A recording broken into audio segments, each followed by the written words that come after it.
of their hands. They grew up there. They have a tunnel system more than 300 miles when you add it all up in length. And so this will not be an easy thing for Israel to do. When they hold territory in Gaza, much like when the United States was in Afghanistan, they will face an insurgency of the population.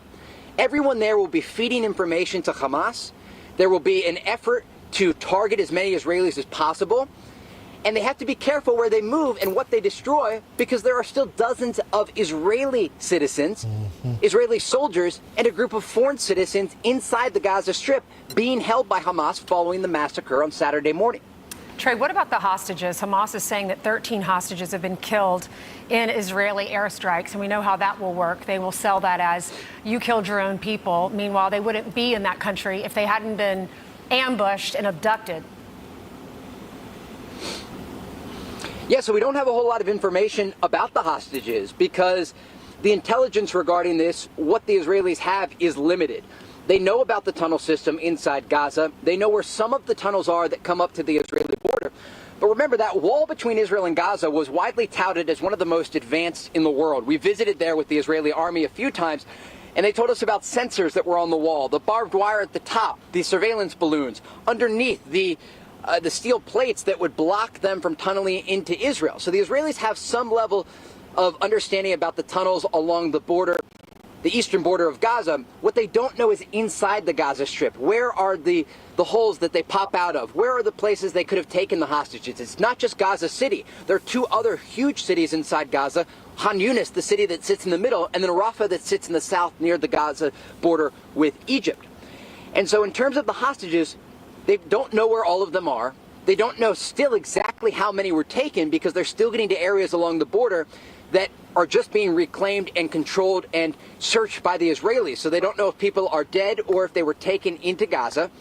And then you have the issue of just how densely populated the Gaza Strip is. They may say they're being held in the tunnels and be holding them in a large apartment building inside Gaza City. We have no way of knowing. And the Israelis do have limited intelligence inside Gaza, but many of their sources have been outed over the past several years. We've seen operations in the past where the Israelis have conducted raids into the Gaza Strip, only for days later to have a variety of civilians in Gaza be captured and then executed by Hamas, hanged, because they were providing intel to the Israelis.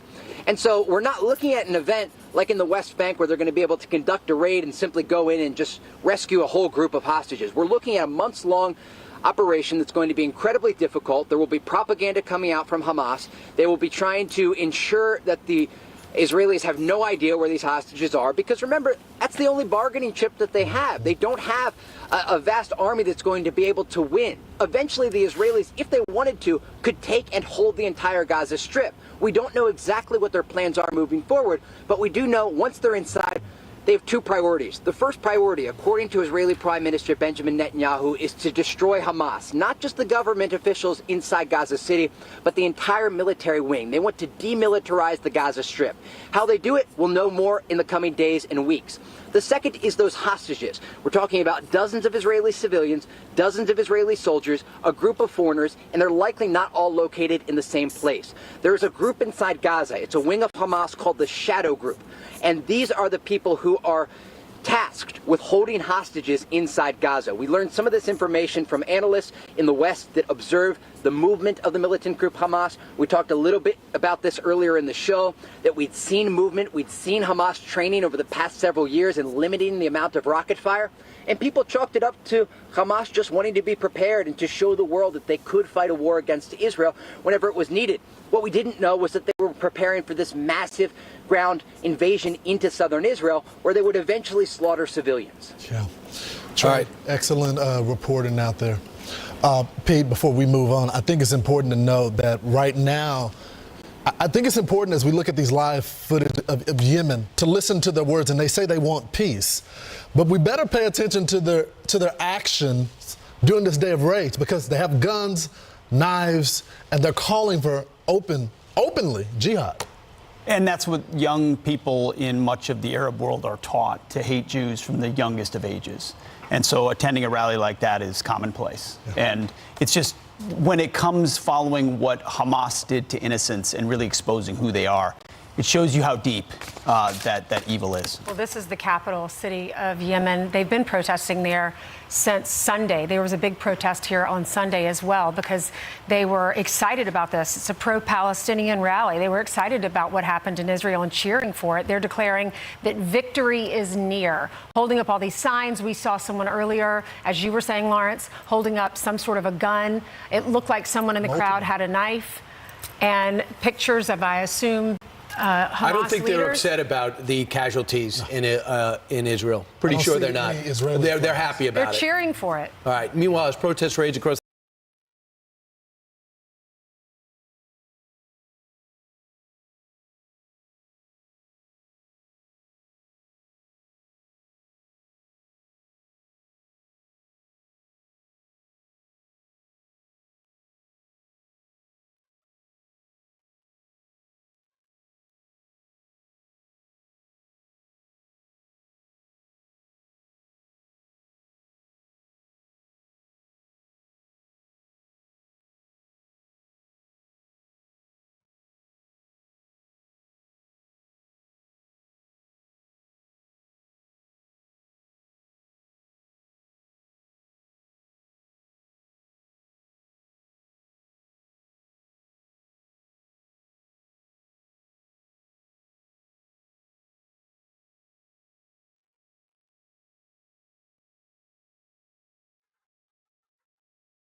a lot of Jews that live in New York City, right? A lot of people who go to, there's a lot of houses of worship, a lot of synagogues, and the NYPD has to be prepared, and people have to be prepared as well.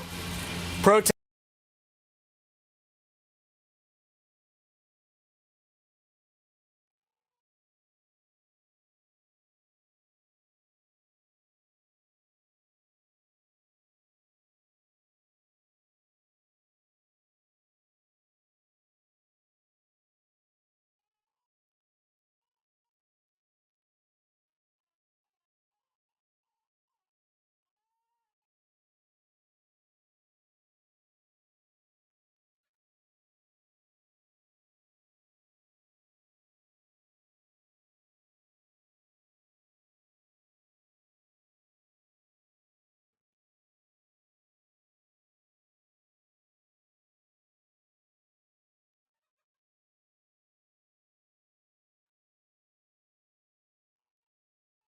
I'm so mad at the way Jim Jordan treated Steve Scalise, reportedly behind the scenes, saying you'll get one vote, and then I'll step up. The retort was, hey, I won the majority, and he says America wants me. Now people, the Scalise supporters, are mad at Jim Jordan. What is going on? Well, you have to start with the understanding that the key number is 217. There are a couple of vacancies, so 217 is a majority. And if you got 217, you got a speaker. If you don't have 217, you ain't got nothing.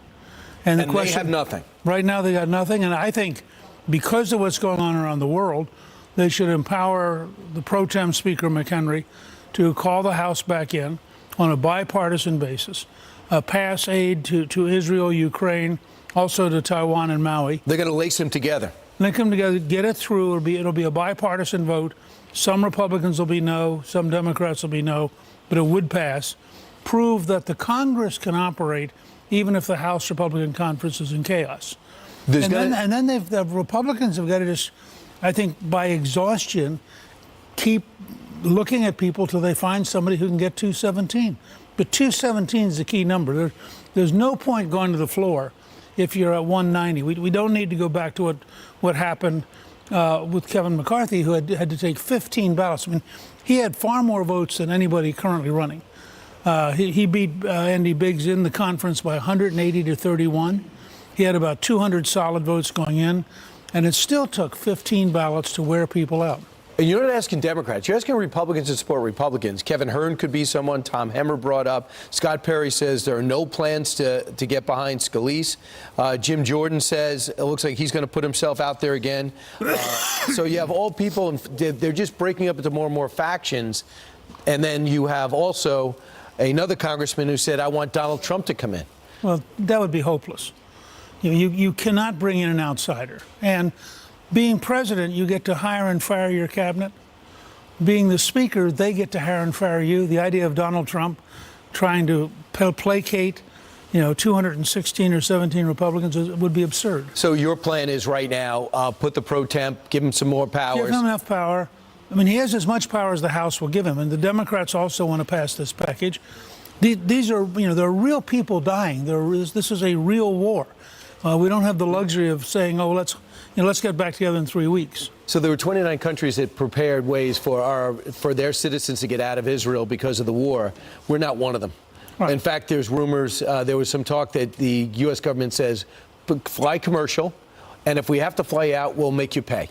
This is the same thing as Afghanistan. Well, not just that. I mean, you got a Biden administration which says if you get here illegally, we'll put you up in a hotel. They don't say to people who are here illegally, oh, gosh. I mean, look at New York. I think they just signed a $1.3 billion contract to put up illegals for free. Right.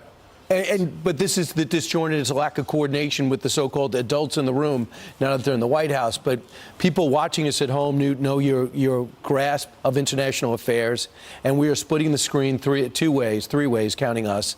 And we're seeing in Yemen the Day of Rage being taken up on. That's as big as the Washington Mall in terms of a turnout. Right. You saw the unrest in Jordan by the border and in the West Bank. They expect anything could happen here. Your take on some sections of the world's reaction to the attack last Saturday? Well, I think we have not been blunt enough and direct enough for 20 years. We keep trying to pacify people who are pretty open. I mean, the key message of Hamas is simple. Not a single Jew will remain. The message of Iran is simple. Death to America, death to Israel. We need to be honest and confront this head on, and we need to make people pay a cost for it. The truth is, if we thought about it totally differently, we are liberating the Palestinian people from a corrupt terrorist dictatorship. And they could have a much better future if we can destroy Hamas. We've been saying that my entire lifetime. Remember, without Yasser Arafat, the people of Palestine, the Palestinian people would be so much better off. Yasser Arafat would say, if I could create a peace, I'll be killed. Now you have Hamas, who wins every election and is in power and has more power than Fatah. And obviously, there's some support from Hamas out there. Sure, there is some support. There's a lot of support, and there's a lot of anti-Semitism, as we saw at Harvard, right, as you saw in a rally here in New York. And I think we have to confront it head on. I mean, this is exactly the kind of anti-Semitism that led to the Holocaust. And the fact is, if they could, Hamas would kill every single person in Israel. Let's just end where we started. At 10 o'clock today, the Republican conference will reconvene. What's your advice to them? A lot of them are watching right now. My advice is, first, don't go to the floor till you have 217 votes. And talk it through as long as it takes it. It once took 2 months and 103 ballots. That was 1856. But at the same time, don't let that stop the constitutional government. So empower Pro Tem Speaker McHenry to go ahead and call in the House and bring up the aid packages that are needed. Okay. And get them through on a bipartisan basis. Mr. Speaker, always great to see you. Good to see you. Especially at this tumultuous time. Always have a great perspective. Pete, take it away. Ryan. All right, we continue with this breaking news. And all the live pictures we're getting right now on your left, you see Yemen. On your right, you see Judea and Samaria, the West Bank of Israel. Let's bring in Mark Regev, a senior advisor to Prime Minister Netanyahu right now. Sir, thank you for joining us. Just an update from your perspective. I hope you've heard some of Trey Yink's reporting, which has been phenomenal. But from your perspective as a representative of the Prime Minister, what comes next for the state of Israel in response to those horrific attacks? So we will keep the pressure up on Hamas. We're going to continue to target Hamas military targets across the Gaza Strip. And let me explain why this is so important. Hamas committed an awful ISIS-type attack on our people. And you've reported that extensively. Killing the innocent, butchering young people, taking hostages back to Gaza, kidnapping people. War crime after war crime after war crime. And this ISIS-type brutality has to be eliminated. And that's what we're doing. We're striking their infrastructure, Hamas's infrastructure. We're targeting their military bases. We're hitting their weapon stockpiles. We are going to come out of this operation in a situation where Hamas has been crushed. And it's crucial that we do so because, as you know, the Middle East contains many other bad actors like Hezbollah in Lebanon and Iran just over the horizon, and they are watching. And if we show weakness, if we don't show the necessary resolve, they will draw conclusions and they will understand it's possible to hit Israel with impunity. That's not a good lesson, so it's crucial. And I think the Israeli people are united. The Israeli people understand that we're going to have more difficult days ahead. But when this is over, we will have a new reality in Gaza where no longer are we threatened by this sort of ISIS-type violence. Sir, if you look at the map of the Gaza Strip, you're telling the folks who live in the northern region, including Gaza City, to move south because it appears that y'all are coming in, boots on the ground, is pretty imminent. I know you can't talk about that, but you're asking them all to leave, and you're throwing it. We showed earlier this morning flyers, like notes that were being thrown down in the air to land down in the neighborhoods to let people know we're coming in, y'all have 24 hours to get out and to move south. Talk a little bit about that, why you decided to warn them. I'm sure they are already warned. They already know in their hearts that this is going to happen, that you're not just going to stand by and let them invade your community and you don't fight back. But tell me what went into that. The idea is we want to minimize the number of civilian casualties. Now, every war in history has contained and has involved civilian casualties. But democratic countries like the United States, like Israel, we try to minimize collateral damage. And in putting out those flyers, we're urging people, civilians, to leave areas where we know there's going to be difficult fighting. We don't want to see innocent people caught up in the crossfire. We know it's inevitable, but we want to minimize the numbers. Now, what's interesting, I don't know if you've reported this yet, but Hamas has been telling people to stay, to become martyrs for the cause. Israel wants them out of harm's way, and Hamas is saying the exact opposite.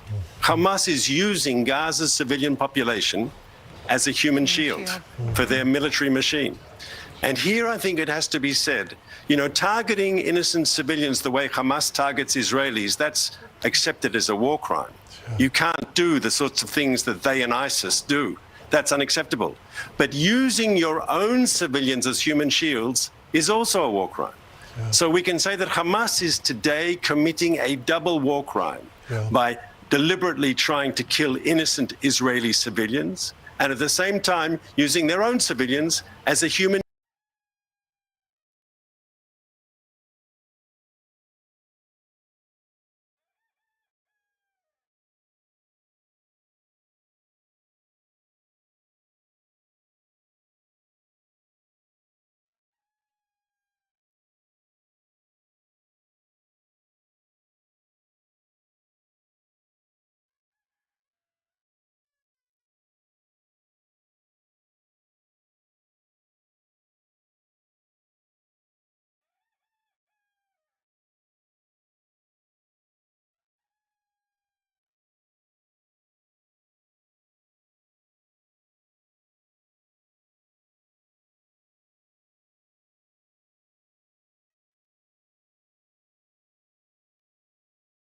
And if we succeed, and I believe we will, in crushing them, I think that will take a lot of the oxygen out of the Hamas machine.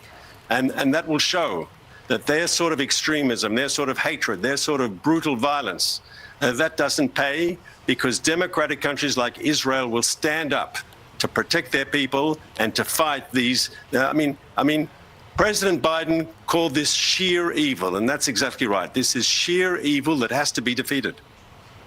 You're exactly right. Double war crimes, from targeting Israelis to telling your own people to stay in the crossfire when given as much fair warning as you could ever ask for before a ground invasion. Sir, thank you very much for your time. We appreciate it. Thank you. And Godspeed. Godspeed. All right, as we look in Yemen and Israel, we also have a live look at Middle East protests across the Mideast as they rage ahead of Israel's expected ground invasion of Gaza. We're going to talk to a negotiation expert coming up next. But first, let's check in with Dana Perino for what's coming up at the top of the hour. Hey, Dana. Thank you, Pete. I've been glued to your show this morning. Thank you so much. Well, there's 24 hours to get out. That's Israel's warning to Gaza. People are on the move, but is that enough time? Hamas supporters calling for a day of rage today. The NYPD has every officer in uniform. How serious is the threat? The House GOP fumbles on 4th and 1. There is no speaker in sight. Does anyone have a plan since they don't have the votes? Team Fox coverage from every angle this morning. Join Bill and me as we get you the news you need today. See you in a few minutes. Choosing a treatment for your chronic migraine, 15 or more headache days a month, each lasting 4 hours or more, can be overwhelming. So ask your doctor about Botox. Botox prevents headaches in adults with chronic migraine before they even start. It's the #1 prescribed branded chronic migraine treatment. So far, more than 5 million Botox treatments have been given to over 850,000 chronic migraine patients. Effects of Botox may spread hours to weeks after injection, causing serious symptoms. Alert your doctor right away, as difficulty swallowing, speaking, breathing, eye problems, or muscle weakness can be signs of a life-threatening condition. Side effects may include allergic reactions, neck and injection site pain, fatigue, and headache. Don't receive Botox if there's a skin infection. Tell your doctor your medical history, muscle or nerve conditions and medications, including botulinum toxins, as these may increase the risk of serious side effects. In a survey, 92% of current users said they wish they talked to their doctor and started Botox sooner. So ask your doctor if Botox is right for you. Learn how AbbVie could help you save on Botox. Meet Milo. He's part border collie and part party animal.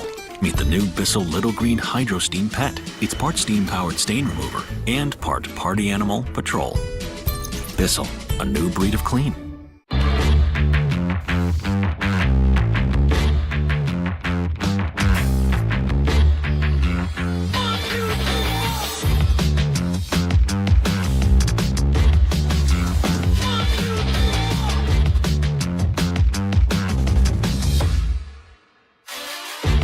Pro-level performance at work and at home. Right now, save $20 on the VGA57 battery blower. Real steel. Find yours. Some things are good to know, like where to find the cheapest gas in town and which supermarket gives you the most bang for your buck. Something else that's good to know? If you have Medicare and Medicaid, you may be able to get more health care benefits through a Humana Medicare Advantage dual-eligible special needs plan. Call now to see if there's a plan in your area and to see if you qualify. All of these plans include doctor, hospital, and prescription drug coverage in one convenient plan. From Humana, a company with over 60 years of experience in the healthcare industry. You'll have lots of doctors and specialists to choose from. And if you have Medicare and Medicaid, a Humana Medicare Advantage dual-eligible special needs plan can give you other important benefits. All of these plans include coverage for dental, with 2 free cleanings a year, plus fillings and a yearly exam.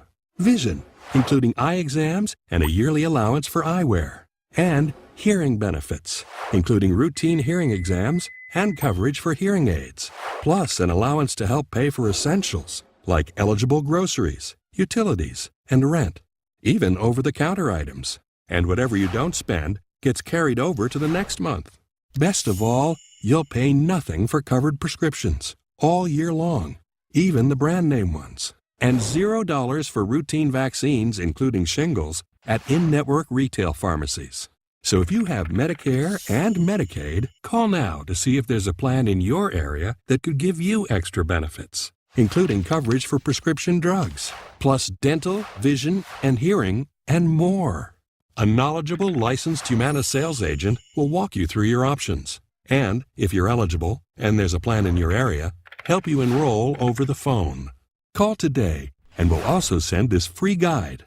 Humana, a more human way to healthcare. Skating for over 45 years has taken a toll on my body. I take Cunol turmeric because it helps with healthy joints and inflammation support. Cunol, the brand I trust. Introducing Cunol Joint Health with turmeric, type 2 collagen, and more. In the future, everything will be powered by renewable energy. But it's not as easy as flipping a switch. It's a long road, requiring decades of time and trillions of dollars. But what if there was a better direction on the path to zero carbon emissions?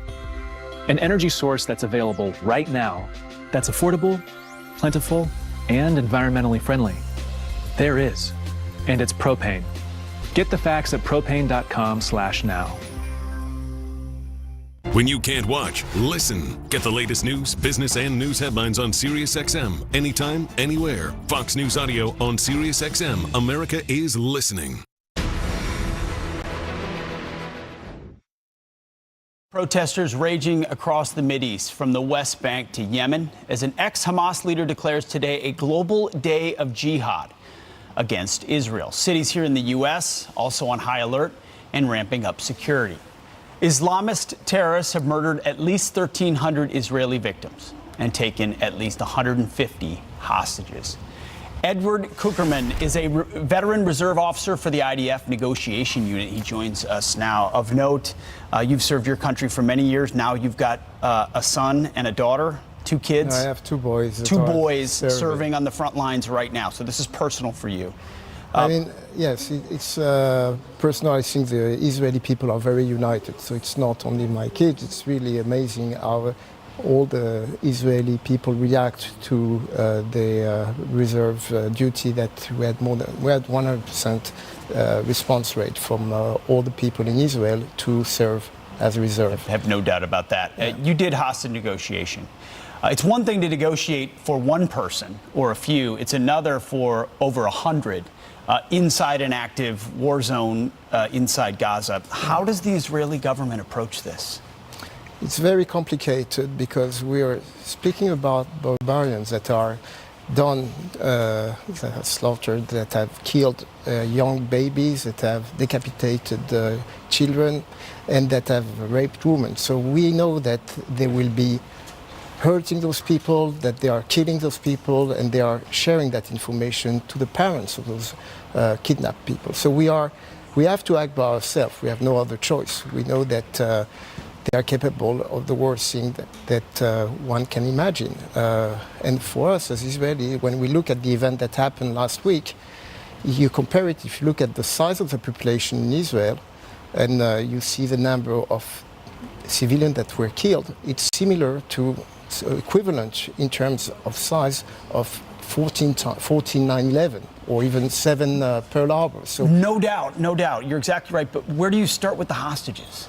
So for us, as we have to do the job ourselves, we have to act and enter into Gaza. We know that it's complicated because they are spread all over the different tunnels and the underground of Gaza. But if we first operate with, that's the reason why we need to operate, in my view, with ground forces. We have no other choice. And the attitude is similar to the attitude of ISIS, even worse. So we had been in Gaza in the past. We have done operation overseas, even in Entebbe, much further away, as we needed to save hostages. We have done that in, maybe it's more complex because the number of hostages reached 150 people, but we have no other choice. No other choice. Well, you've done it before. Hopefully it can be done successfully here, or maybe hostages given back in exchange for other things we're not even aware of at this point. But Edward, thank you so much for your time and for your service. Thank you very much. Appreciate it. All right, Lawrence, over to you. Thanks, Pete. Fox News alert, and you really need to hear this. CBP tells Fox News that 2 men from Lebanon were taken into custody just last night.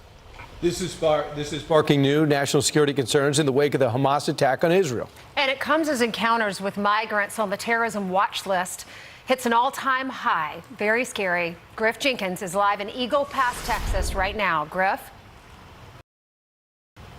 Yeah, good morning, Ainsley, Brian, and Lawrence. And you know, you can't underscore just how concerning our border is. And as we watch the events, horrific events unfold in Israel, there's a reason why nearly 50% of Americans in the latest poll say they consider what's happening at this border and a quote emergency. If we go to the drone, you can see migrants now coming up the bank. But as you rightly pointed out, Lawrence, here exactly where I am standing. In the last 24 hours, CBP took 2 men in their early 20s from Lebanon into custody custody. Now, they are considered special interest aliens, and they are being sent for extensive vetting that will be done by, among others, the FBI. And it's worth stepping back for a moment and remembering that DHS was created for the explicit reason of making sure another 9/11 didn't happen. But yet here on our border, we don't know what's coming through. In just the past week, here in this sector,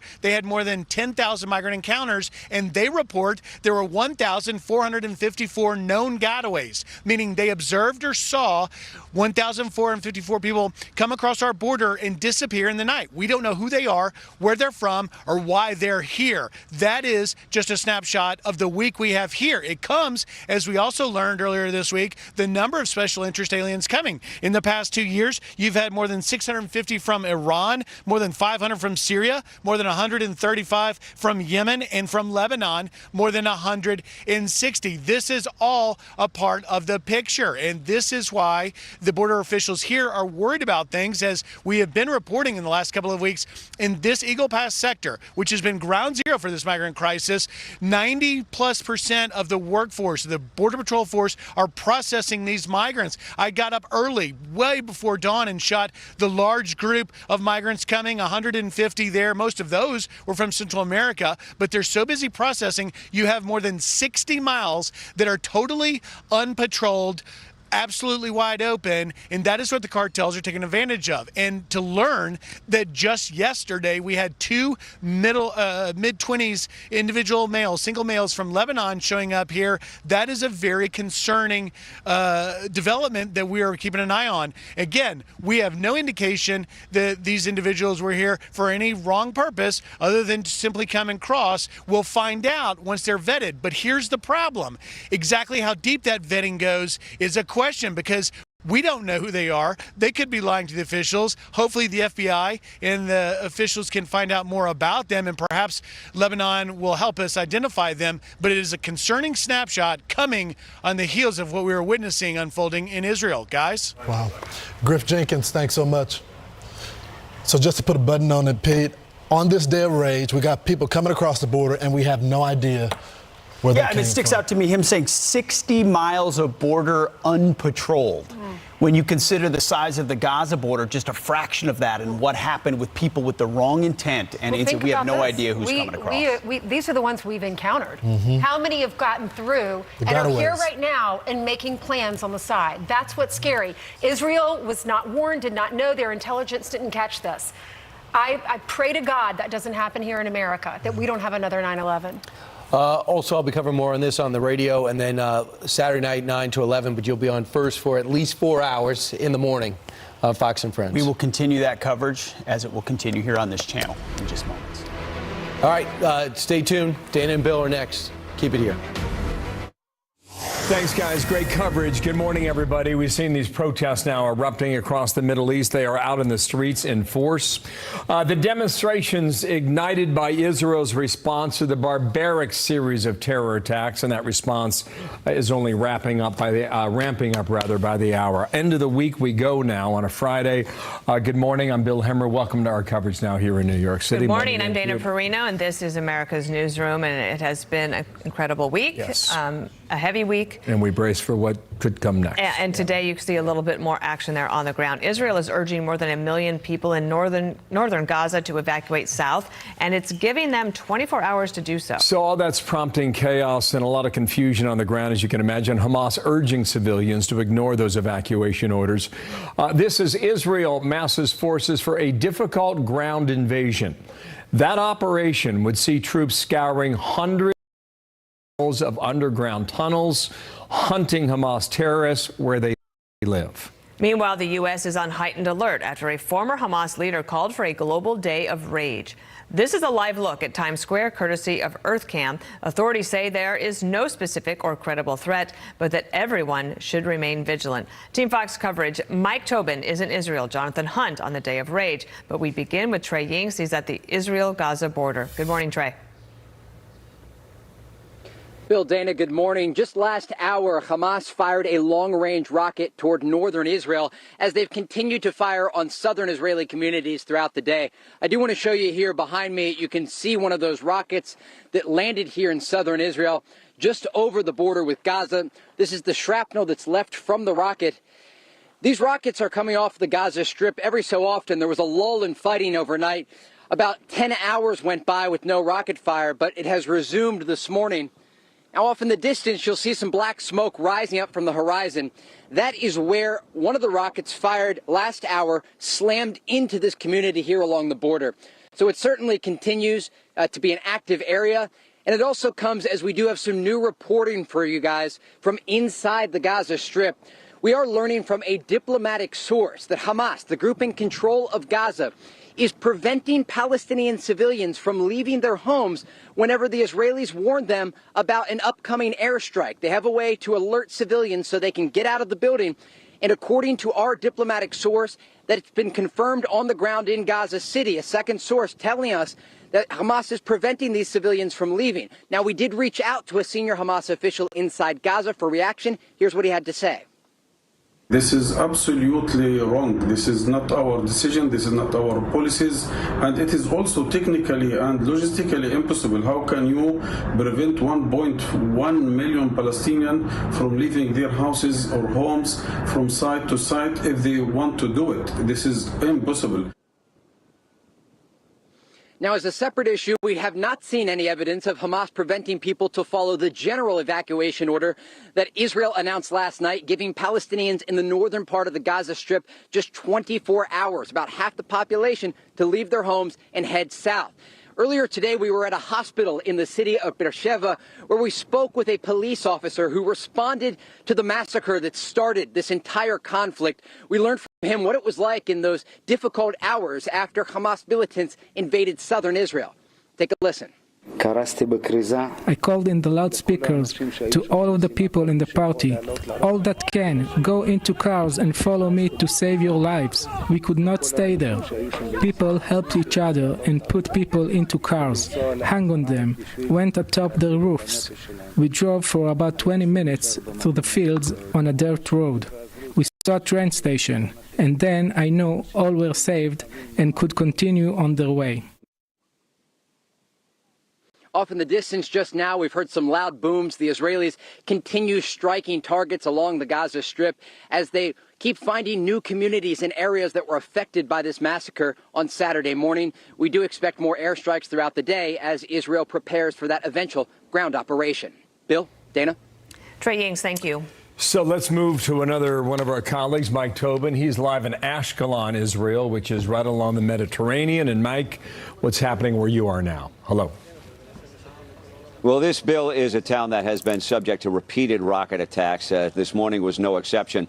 This is a rocket that impacted this morning. This is the point of impact. You can see right away the shrapnel blast from, that impacted these cars, set them both on fire. And, of course, there's a small contained area behind an apartment group. You can see the blast went across the drive here, flecked all of this with shrapnel and blasted out all of the windows. The people here are really exasperated. The mayor of this town said that the IDF needs to do whatever it takes. I talked with one young man who says he's completely lost patience and all sympathy even for the women and children in Gaza.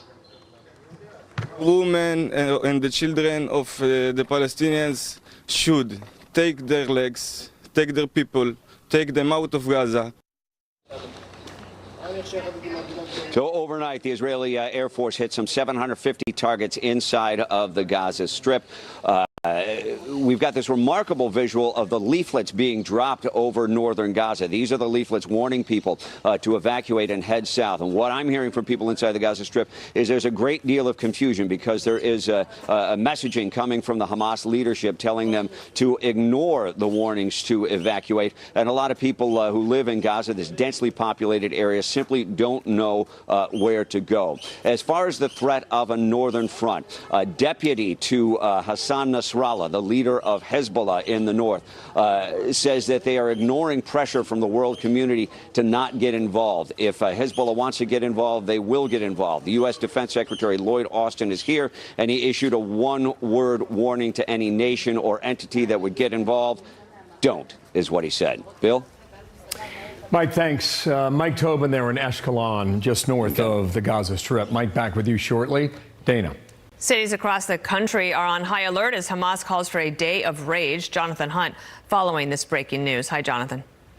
Hi, Dana. And it's worth pointing out that Friday in the Muslim world is the traditional day of prayer. So there is no doubt, as you look at live pictures, for instance, from Yemen there and from the West Bank, that there have been fiery sermons in mosques across the Arab world and globally today. And as a result, this day of jihad, which was called for by a former leader of Hamas, you are now seeing these huge protests. You look at the screen left there. Those are live pictures from the Yemeni capital, Sana'a.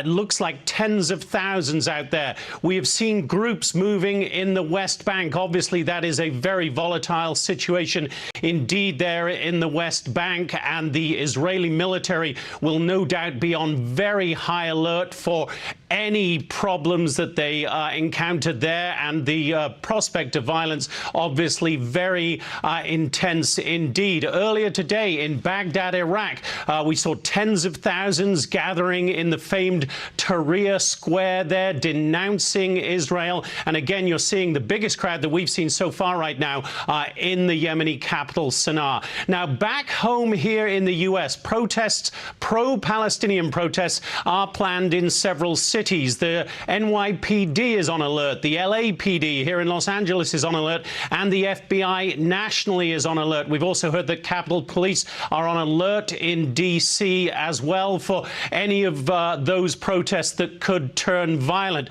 You compare that to what is happening in France. It was interesting yesterday to hear the French government say that they are outlawing all pro-Palestinian protests. They simply will not allow it. Now, I spoke last night when I was hosting Fox News at Night, Dana, to a rabbi, an influential rabbi here in Los Angeles. He said protest is a right here in the United States, but what everybody within the Jewish community and beyond is concerned about is what those protests could turn into. Dana? Jonathan Hunt with that update. We'll see you more throughout the show. Thank you. Sure. Dana, on the board here, I want to show you a number of maps, and these are the developments that we have basically learned overnight, all right? In Gaza, you've got 2.3 million people. The Israelis overnight are warning 1.1 million, mostly in the northern section here of Gaza, to move south. Why is that? We're about to explain. There are essentially 3 in and out points in Gaza, okay? This is Kerem Shalom in the southeast, all right? That is only for transport of goods in and out. That's closed, sealed off.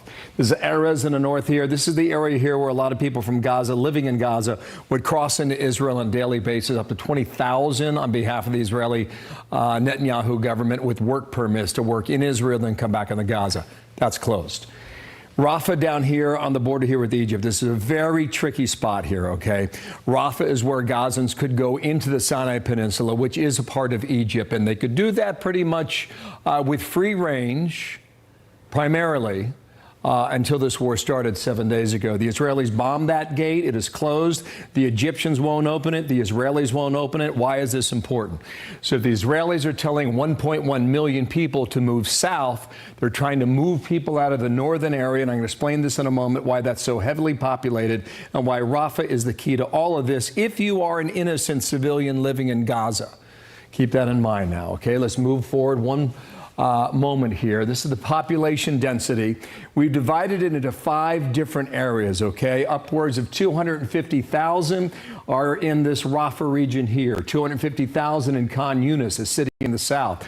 Up to 650,000, however, in Gaza City. And this is the area where the Israeli government dropped those leaflets during the daytime, raining down from the sky, warning people to go ahead and heed the warning. Within 24 hours, you're expected to move out and take, essentially, cover for your own life.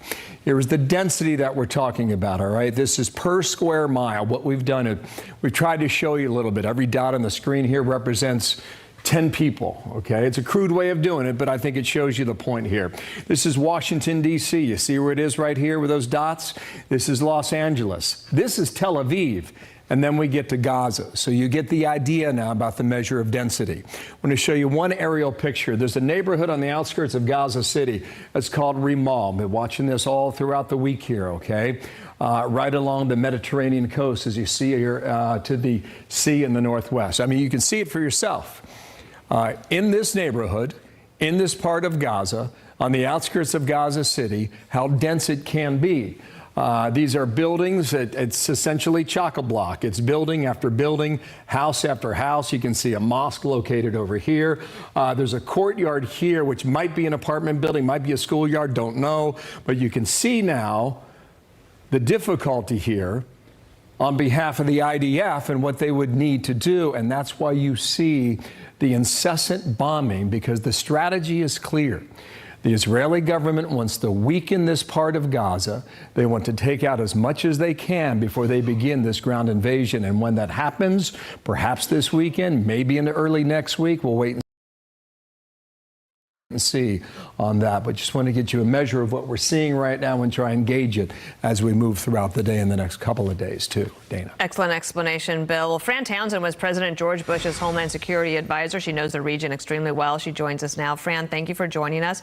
Really want to cover two basic areas with you. One, what's happening now with the possible evacuation and the IDF warning. This is a quote from the IDF statement saying Hamas terrorists are hiding in Gaza City, inside tunnels, underneath houses, and inside buildings populated with innocent Gazan civilians, and basically saying, get out, because Hamas terrorists are using you as human shields. And we know that Hamas is telling people to ignore those warnings from the IDF. For our first general topic area with you, could you give us your thoughts this morning on this effort by the IDF? Good morning, Dana. Look, Israel is trying to do the right thing here, right? No one wants innocent Palestinians, women, children, to be caught in the crossfire. And so Israel is doing what is the right thing and trying to warn them to move south. Even if you can't get through the Rafah Gate, what they're suggesting is to move south within Gaza. Now, we can talk about the humanitarian effort. The Arab Gulf countries ought to be offering to take these folks into countries where they can afford to have them, where they can speak the language. That's not happening yet. In the meantime, folks should, in the Gaza Strip, need to move south, because Israel is preparing clearly for a ground operation, not only to obliterate Hamas, but also to try and see if they can't recover some of the hostages. Fran, Israel's got a decision to make. And any of our reading and research and interviews that we've conducted over the past week, it's clear on behalf of the Israelis that they feel they have no choice now, that they gave Hamas a pass over the past 10 to 12 years, and that hasn't worked out. And it would appear that they've made up their mind that they're going to flatten Gaza and try and eliminate Hamas. And all of that is much easier said than done. Absolutely, Bill. Look, in any ground operation, Israel risks casualties themselves. We know that just from what the clearing operation inside Israel that the IDF did, some of those homes, the Hamas left booby-trapped. And so this is going to be a very, very difficult operation for the IDF. But what you're trying to do is remove at least innocent civilians out of the area, both to protect them and to protect the IDF soldiers. We know from the past, Hamas will use women, children, Palestinian families as human shields. They'll literally put weapons and hostages in their homes, thinking, right, Israel and the West observe rules of war. Even when Hamas obviously does not. I want to take you more than what's happening here at home and this domestic terror threat and get your sense as an expert as to what we should be thinking about. Here's Rebecca Weiner. She's the NYPD Deputy Commissioner of Counterterrorism. You know, I think what we are seeing in the digital universe, which we do see, is a lot of spin up and a lot of fear. And our message is very clear. New Yorkers and everybody visiting our city should certainly stay vigilant and stay aware, and we always urge that, but really should also stay calm and not alter your daily routines. Pretty sound advice. We did have a map earlier. I think Fox and Friends had it just before we came to air, Fran, that many of the major cities all across the country have increased police presence today. And people should take comfort from that. Look, Khalid Mashal and Hania, who are both in luxury condos in Doha, we now know getting, spa treatments, are calling for others around the world to have a day of jihad. What that message really is, I think that's Khalid Mashal trying to appeal to potential lone wolves, individuals with a gun or a car or trying to make havoc. We'll see protests probably in cities around the country with large Arab populations. Protest is a right in the United States. That's fine, as long as this does not turn violent, either by the groups protesting or by individuals taking action into their own hands. Fran, you were the Homeland Security Advisor to President Bush. And one conversation that my partner Dana and I have been having nonstop for the past 24 hours is what's happening on our own southern border over the previous 2 years. And I just want to lean on your knowledge a little bit here.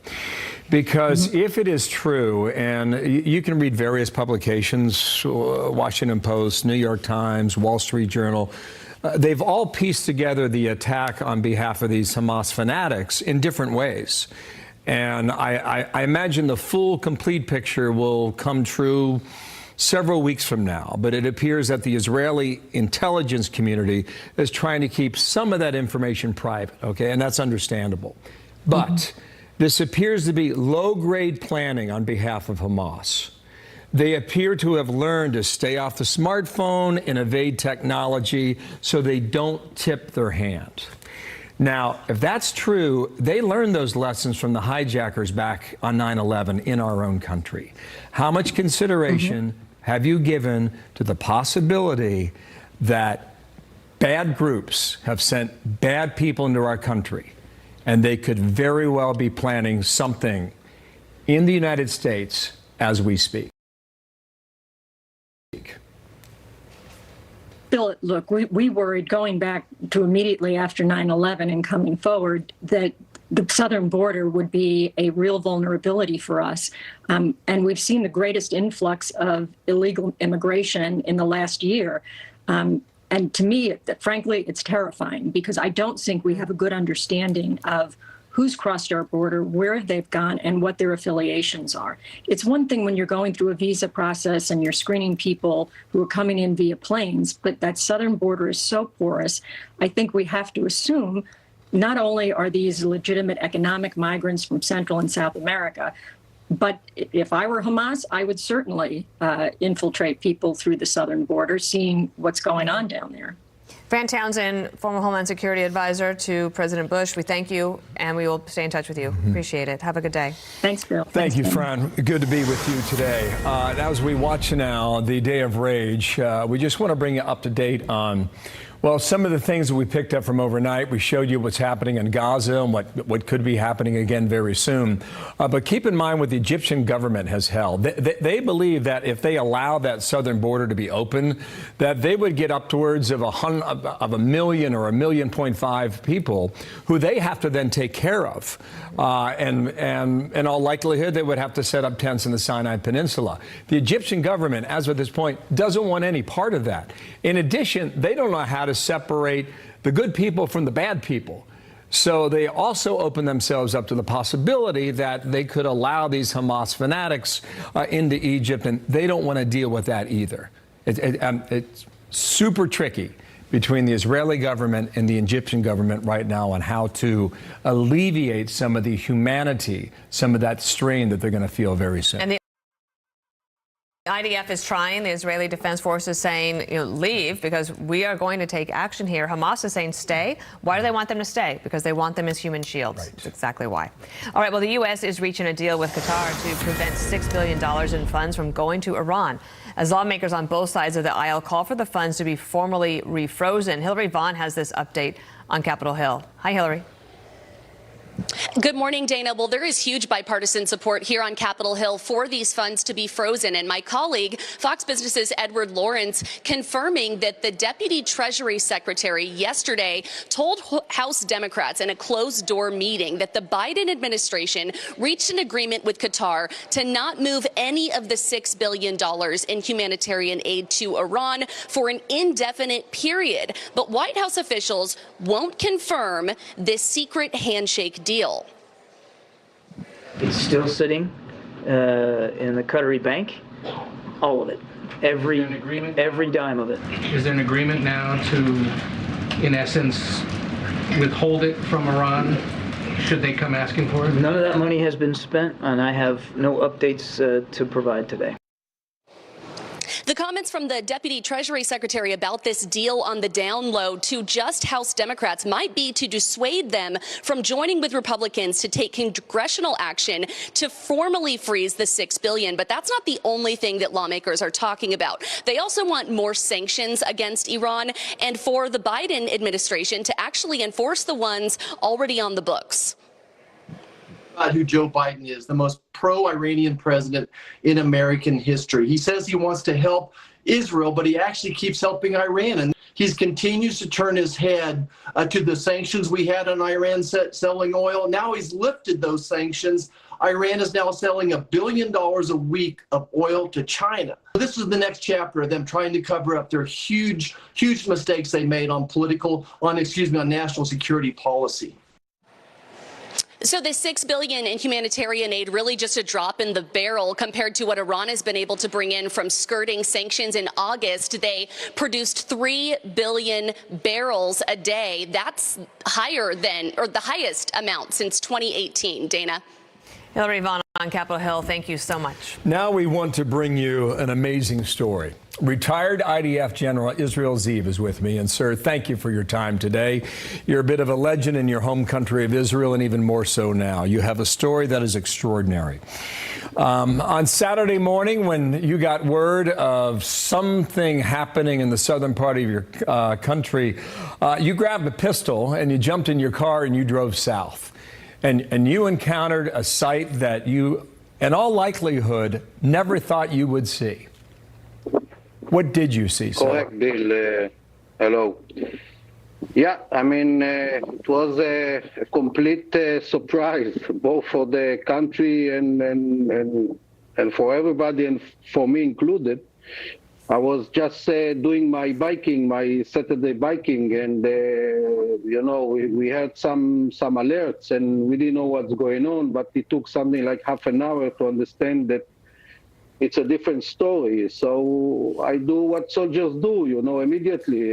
Take my pistol, which this is what I have, and my uniform that are waiting in the cabinet, and my car, and running to Gaza to see how can I help. And the sight was terrible. I mean, the Hamas was all over, overwhelming the area.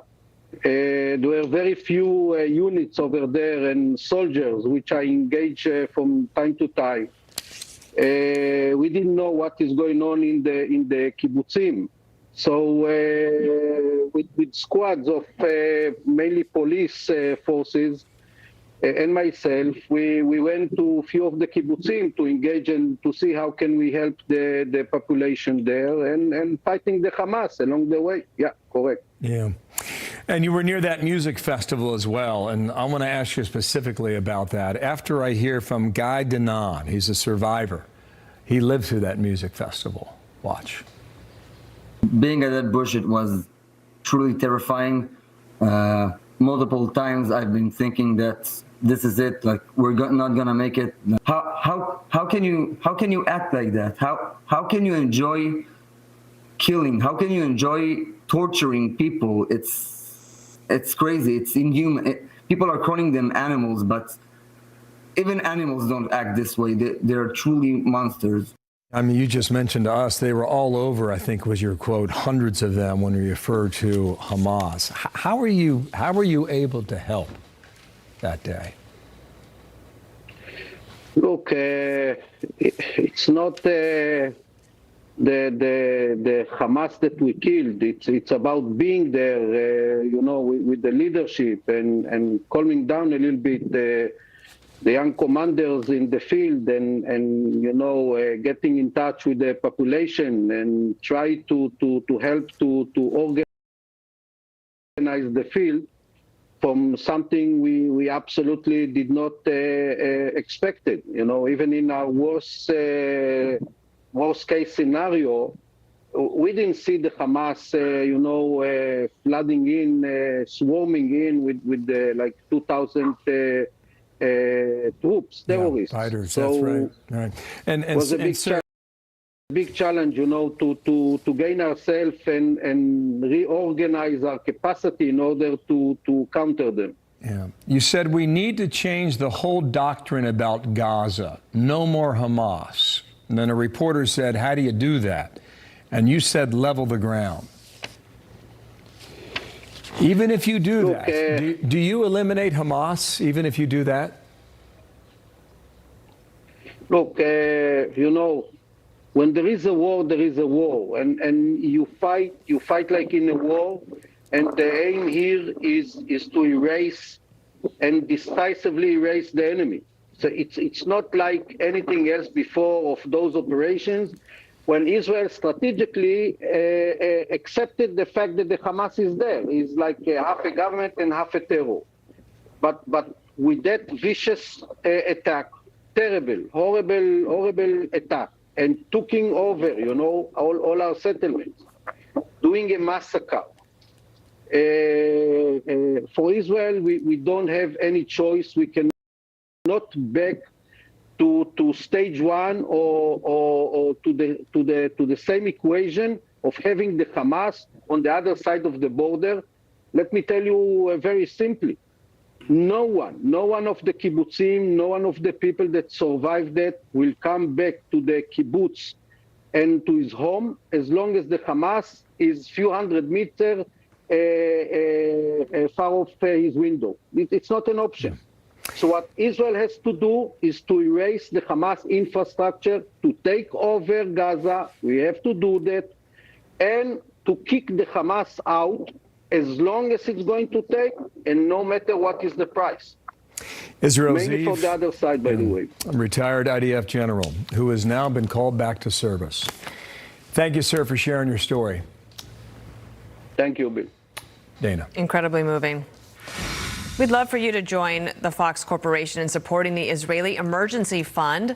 Your money will go to services like aid for military families, equipment for public hospitals, and trauma counseling for the thousands living in bomb shelters. You can visit the United Jewish Appeals website or just scan the QR code on the screen right there, bottom right. If you would like to donate, your money will be spent well.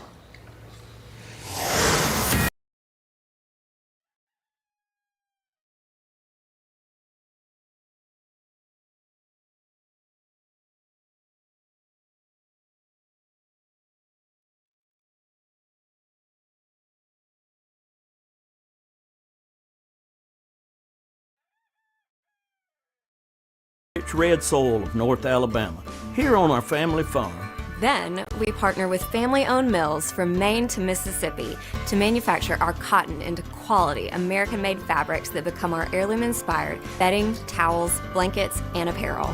Experience our 100% American-made luxury linens for yourself. Go to redlandcotton.com and receive 15% off your order with code FOXNEWS. People diagnosed with mesothelioma have questions about treatment and medical bills. That's why we've offered a free book about mesothelioma for over 10 years. Call 1-800-500-5202 or go to mesobook.com.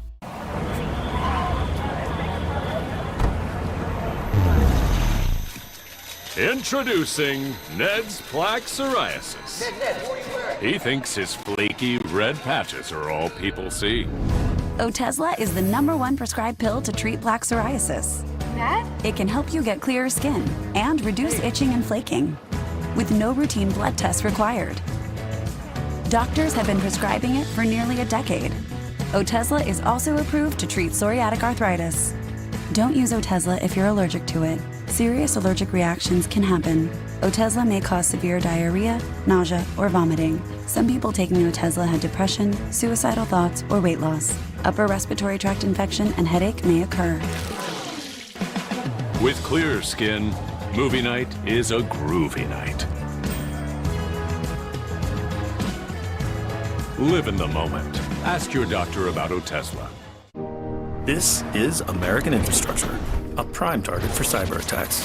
But the same AI-powered security that protects all of Google also defends these services for everyone who lives here. Our Are you tired of that old worn-out bath or shower? Now you can have a new one installed in just one day with a new limited time offer from Jacuzzi Bath Remodel. We're waiving all installation costs with no interest and no payments for 1 year. Jacuzzi has been making water feel great for over 65 years. And now you can get a gorgeous custom bath remodel at a price you can afford with no stress and no mess. I've been trying to get him to remodel that bath for years. I called and they did in just one day. And at a price we could afford. Every time I stepped over my old tub, I worried I might fall. I don't have those fears anymore. With Jacuzzi, you can get a safer, easy entry shower to keep you feeling comfortable and independent at home. Your new Jacuzzi bath or shower is waiting. Now is the best time to call. We're waiving all installation costs with no interest and no payments for 1 year. Go to jacuzzibathremodel.com or call 800-348-2867. Call now. A lot of people need to replace their windows or patio doors, but they put it off because they think it'll be too expensive. Hi, I'm Ann Romer. I'm here with Michael Smith from Renewal by Andersen. You really work with the customers to find affordable solutions. We do, Ann. We're the replacement window division of Andersen, one of the largest window manufacturers in North America. So we can usually offer our customers larger discounts and better financing than smaller companies or contractors. Other window companies don't offer your same window and door installation method. Our installers have installed thousands of windows. Our windows are manufactured to precisely fit your specific window openings. Being custom built also means if you have any beautiful trim that you'd like to keep, we can often install your windows without impacting that trim. You won't get this with most vinyl windows. And you offer a free window and patio door diagnosis? We do. We'll come to your home and assess your current windows, show you where you might be losing energy, and take measurements. Then we'll leave you with an exact price quote that's good for an entire year. So you're not a high-pressure company. My background is in home remodeling as a carpenter. I've seen every window problem out there. So now I just want to help homeowners make their homes more beautiful and comfortable with the right window. And your patio doors are really gorgeous. They are. And they're engineered to easily open and close for years. And with multiple locking points on our patio doors, they provide even greater security. That is so great to hear, Michael. Thank you. Before October 31st, buy one window, patio door, or entry door and get the next one 40% off. That's 40% off with a minimum purchase of 4. And our financing can help make this project more affordable with 0 money down, 0 monthly payments, and 0 interest for 1 year. This offer ends October 31st. For a free appointment with Renewal by Andersen, call 1-800-704-4200. That's 1-800-704-4200.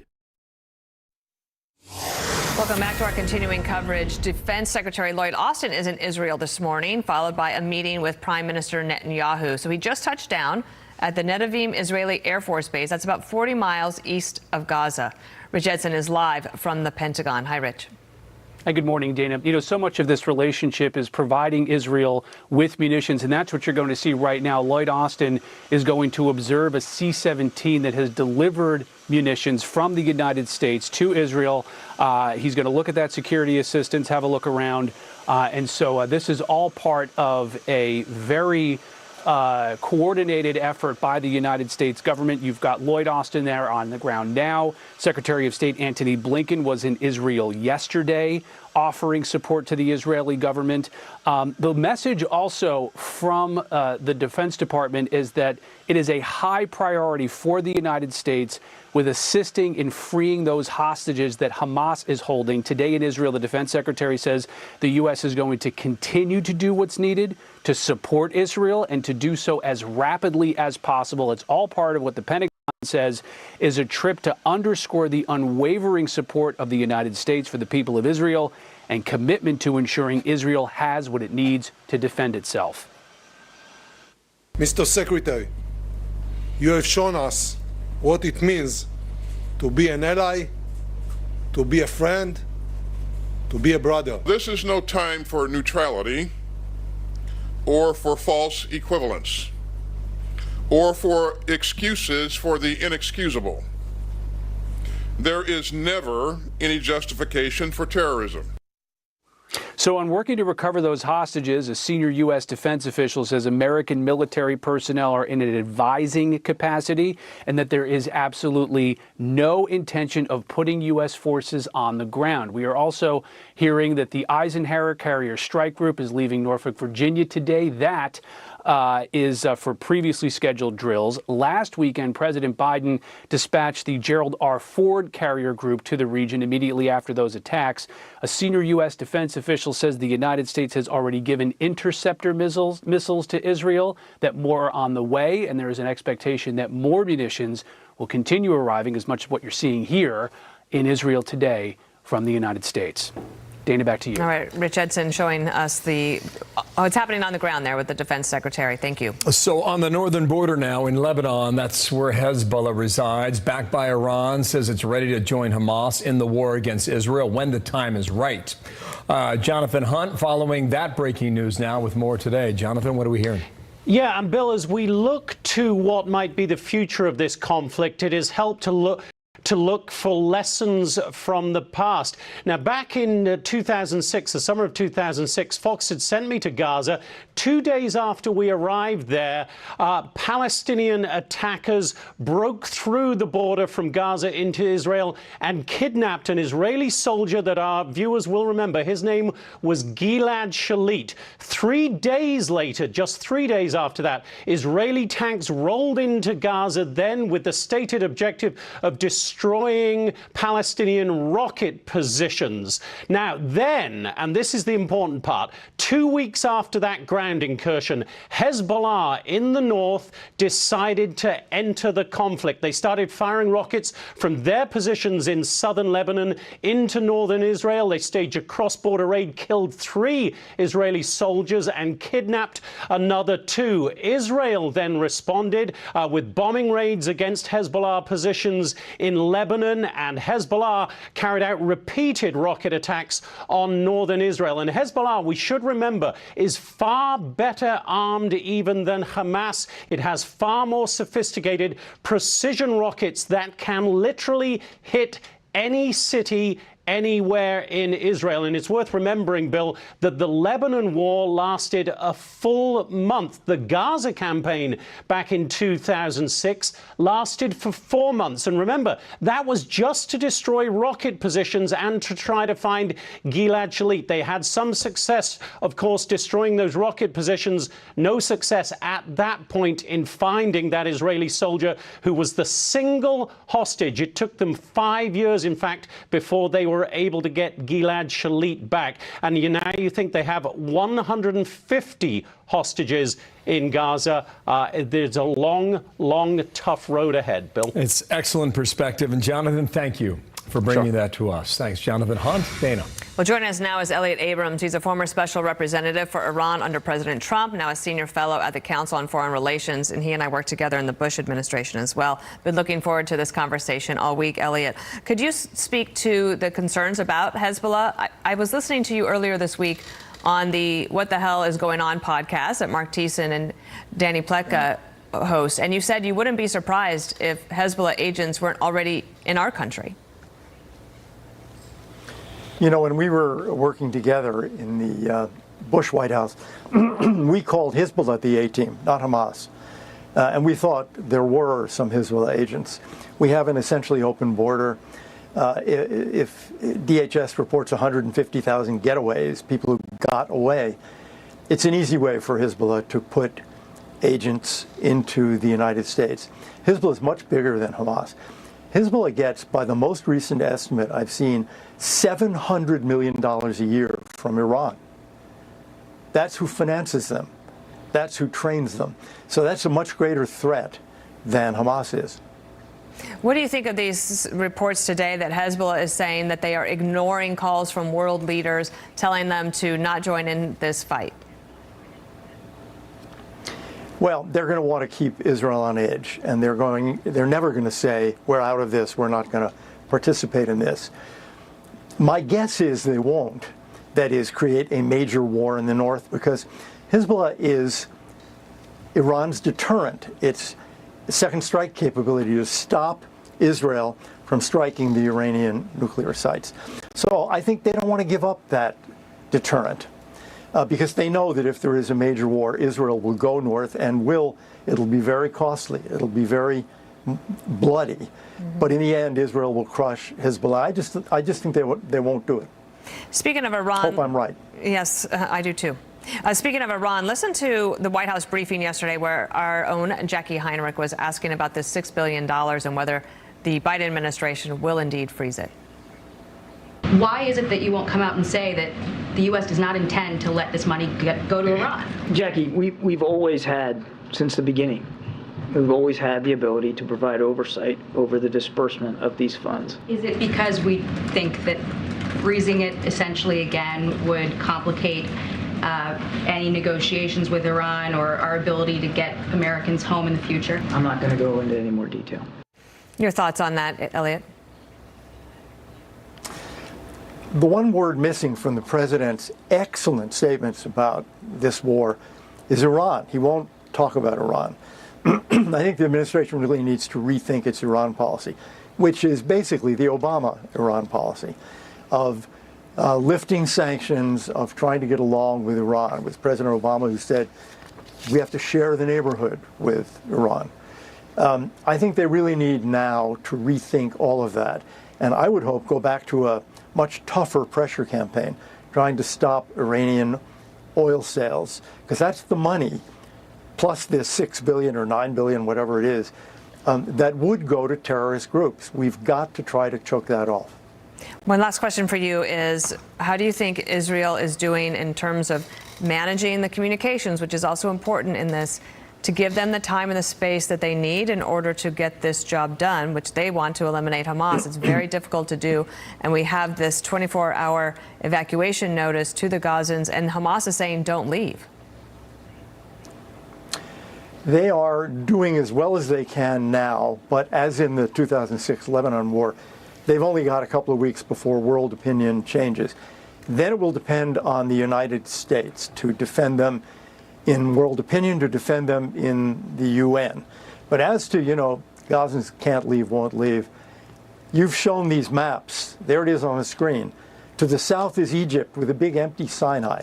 There's really no reason why Gazans who are fleeing shouldn't be able to go to Sinai. The UN could set up tent cities there. There are ways of handling this if people are really intent on trying. Elliot Abrams, thank you. We'll be in touch. So, U.S. Army veteran Bob Stewart fought in the tunnels of Vietnam. He's got a story to tell, too. He shared it with Jesse last night in prime time about what it was like then, and perhaps maybe how you can compare that to today. So we'd take a concussion grenade, throw it in there first, scramble the brains of the people that's in there, then get the snakes out. Israelis learn from the Americans about how to handle these people. And it takes that special type of person that's willing to give their life up for their country and their loved ones and family, because it takes a lot of courage to go down inside of a dark hole with a 45 and a flashlight and hope for the best. He told an amazing story, and to our viewers at home, you can find it online at Jesse's show page. It's worth watching. I would say the difference here is this. I've been to these tunnels in Vietnam right along the 17th parallel, and some of them run 100 yards deep into the ground. Wow. And they have different levels where they cook and shower or bathe. And then below that is where the women and children, and then below that was where the fighters would stay, because the B-52 bombs were hitting the surface above them. The difference here is that was all dirt. All right? These are concrete, fortified tunnels that have been established for years. So you see Pete Hegseth, he was there in 2018, got his own tour during a more peaceful time, and you can just see how small they can be, Dana, and how nearly impenetrable they can be as well. Well, that is something. I'm almost speechless, because you think about what they're about to try to do, and the hostages who have been held there for 7 days. Yeah. So they're on our minds, as is the day of rage. And how all of it. I hate to be speechless. My job is to speak. Yeah. So I will continue on here. We'll talk about the colleges on high alert today as the war between Israel and Hamas creates divisions on campuses all across the country. CB Cotton, live from New York City. CB, I'm assuming you are not speechless as I am. I'll turn it over to you. This situation continues to astound all of us. Dana, this morning tensions are rising at college campuses. Less than 24 hours after an Israeli student was assaulted here at Columbia University, hundreds then facing off in protest on the campus yesterday. One student estimating nearly 500 gathered to support Palestine. At another protest at Hunter College across town, students telling Fox's Lawrence Jones why they think Israel's to blame. Israel is notorious for creating propaganda that sides their one-sided massacre against Palestinians. I support decolonization and liberation of Palestinian people and the end of a mass genocide in the Gaza Strip. There were clashes at universities across the country yesterday as part of a call by the National Students for Justice in Palestine organization. Backlash has been swift for students at Harvard University who signed onto a joint statement blaming Israel for the attacks. Harvard's president says in her third message that the university rejects terrorism but embraces free expression. That commitment extends even to views that many of us find objectionable, even outrageous. We do not punish or sanction people for expressing such views, but that is a far cry for endorsing them. With protests expected to continue today, many campuses are limiting access and tightening security. Dana. CB Cotton, thank you so much. And Lawrence Jones went over to Hunter College yesterday, Bill. Let's play a little bit of that exchange that he had. Why are you here today? Free Palestine. I stand with the Palestinian people unequivocally. Support decolonization and liberation of Palestinian people and the end of a mass genocide in the Gaza Strip. You're talking about the genocide of the kids being beheaded? That's false. That is actually false. U.S. military money that goes there, $4 billion a year, should stop going to Israel to support their war crimes. That's Hunter College there in the city. So the Hunter College is on the east side of Manhattan. Columbia is on the northwestern section of Manhattan. That's just one town. And NYU is to the south, so we're surrounded. Yeah. Nearly. Want to get back now to Trey Yingst. He's been covering this from the very beginning. Southern Israel near the Gaza border. Trey, we watched you for several hours earlier today. What do you have now? Hello.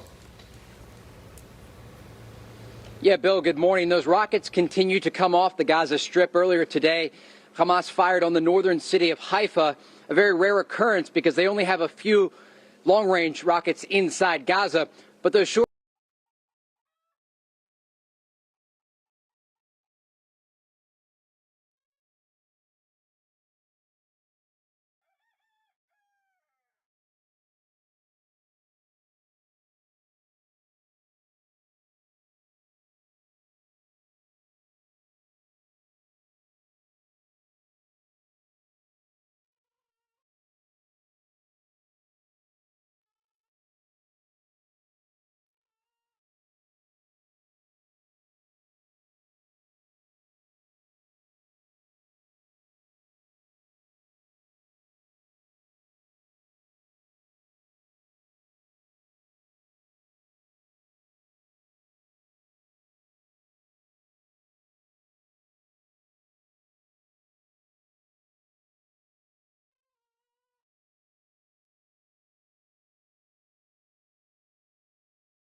the cars here are filled with things you would bring to stay over.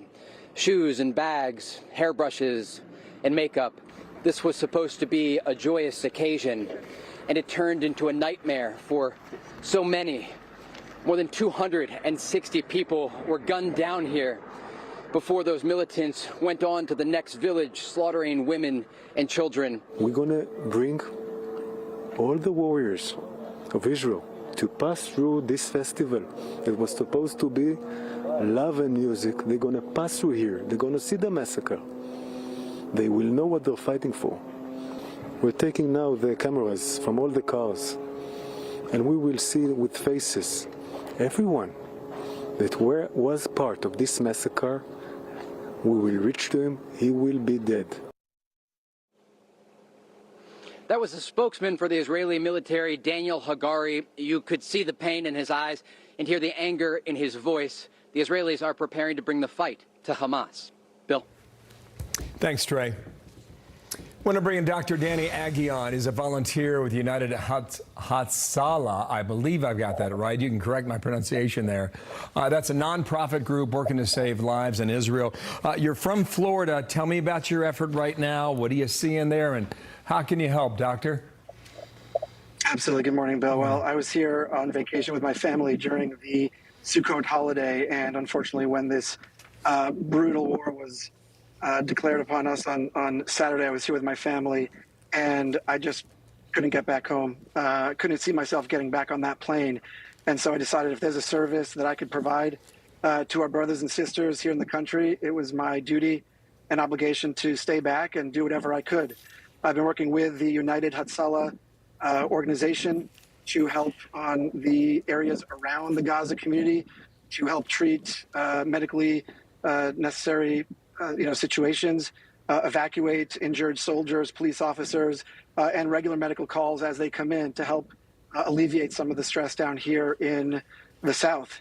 I work in South Florida as a neurosurgeon, and I just felt the need and obligation to see if my services could be put to work here in a nation at need. And we've been, for the past several days, being dispatched from a remote mobile center to whatever area around the Gaza Strip is needed for medical attention, whether it be civilian, military, or the other. Yeah, Doctor, how great is the need that you have found there? I think that in the first day or two of the war, there was a lot more confusion and chaos. This was pure terrorism, and terrorism serves to cause confusion. And there were hundreds and thousands of bodies that were found, some in conditions that are just unspeakable. And so I think over the past several days, there have been tremendous number of organizations that have been volunteering their services, from physicians to nurses to social workers and therapists. Thankfully, over the past several days, we've been able to wreak havoc, as we should, in the Gaza Strip and help evacuate and treat. So as each day goes by, we are hopefully, and please God, continuing to be used less and less.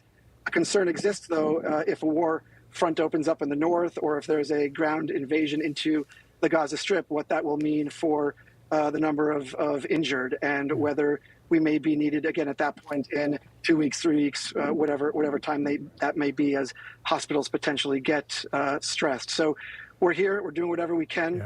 Jews, Christians, Muslims alike, working together with the Hatzalah organization, which is an amazing thing to see, treating and helping every peace and democracy-loving person is really on the front lines here. Doctor, I don't mean to interrupt you, but it sounds like you're not alone there in this effort. Thank God. There's been about 4,000 American physicians that have applied through the Ministry of Health for expedited licensing or credentialing to try and support and to try and serve. Listen, I come from parents who were born and raised in Egypt, Arabic speaking, folks who witnessed what terrorism is. And so to see just a common link of action, a call to action, there's tremendous support, I think, internationally. I think that is an amazing thing.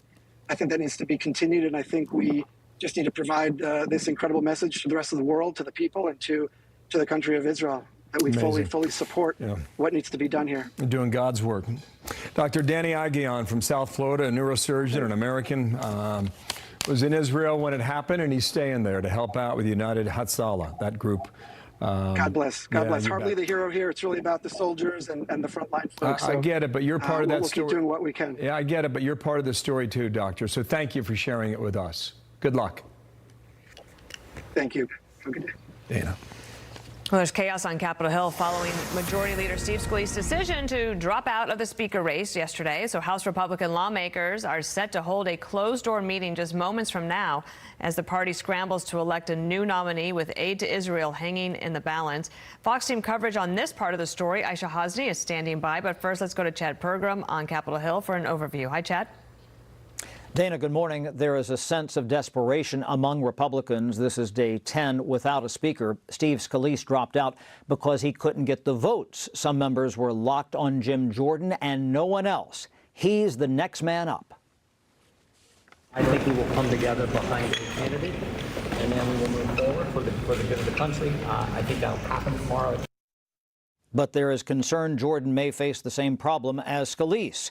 He may have lots of support, but lack the votes to win on the floor.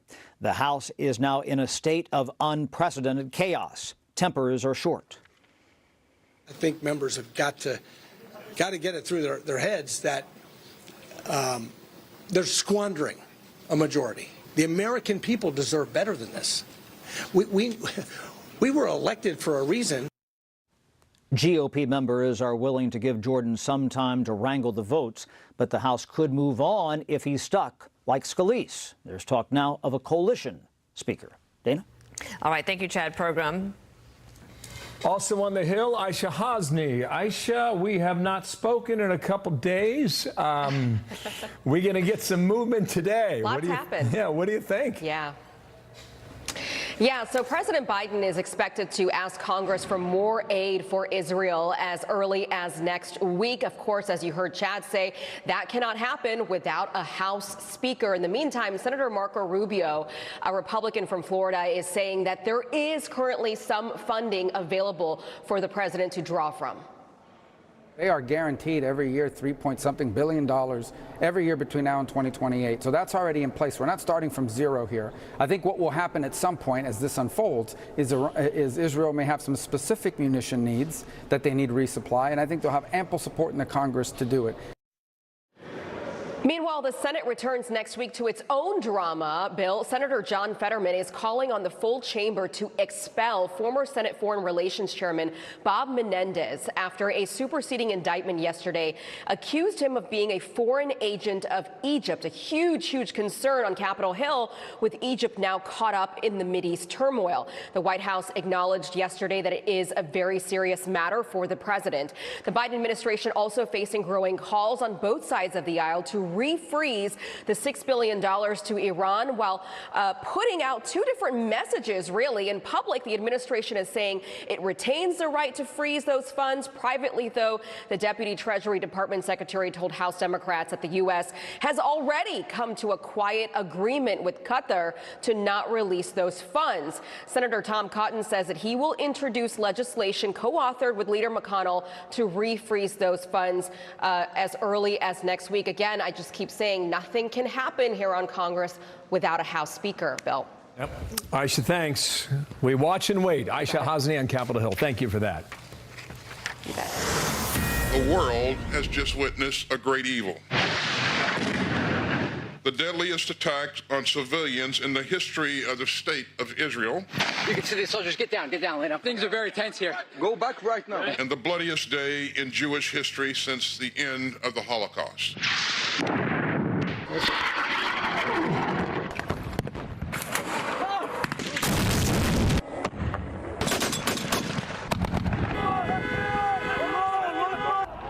You can see it there. Chaos across the Middle East as Israel gears up to launch the next phase of a massive military operation targeting Hamas in Gaza. Welcome to a brand new hour of America's Newsroom. I'm Dana Perino. Good morning, partner. Nice to see you. I'm Bill Hemmer. Good morning at home. Israel now warning civilians in northern Gaza to get out, to move south, giving about 24 hours to head south for their own safety. Meanwhile, anti-Israel protests erupting in countries across the Middle East. You got huge crowds of worshipers into the streets after Friday prayers, chanting death to Israel, death to America, putting a sharp focus on the risk of a wider regional conflict as Israel gets ready for an expected ground invasion. Trey Yinks with the latest reporting live in Ashkelon, Israel, north of the Gaza Strip. Let's get to Trey as we begin a new hour. Bill, good morning. We've got some new...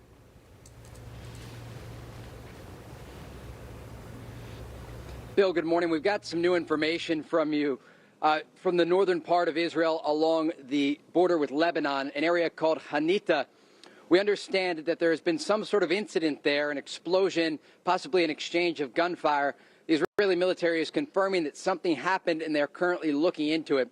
It comes as we're getting some new reporting from the Gaza Strip, a diplomatic source telling Fox News today that Hamas is preventing civilians inside homes. And you just heard that explosion in the distance. They are continuing airstrikes at this hour in Gaza.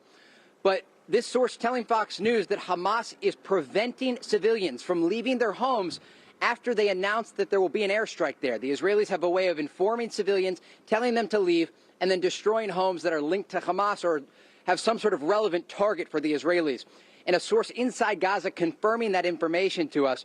Now, I did reach out to Hamas to get a response to what I presented to them in my reporting. Here's what that official had to say.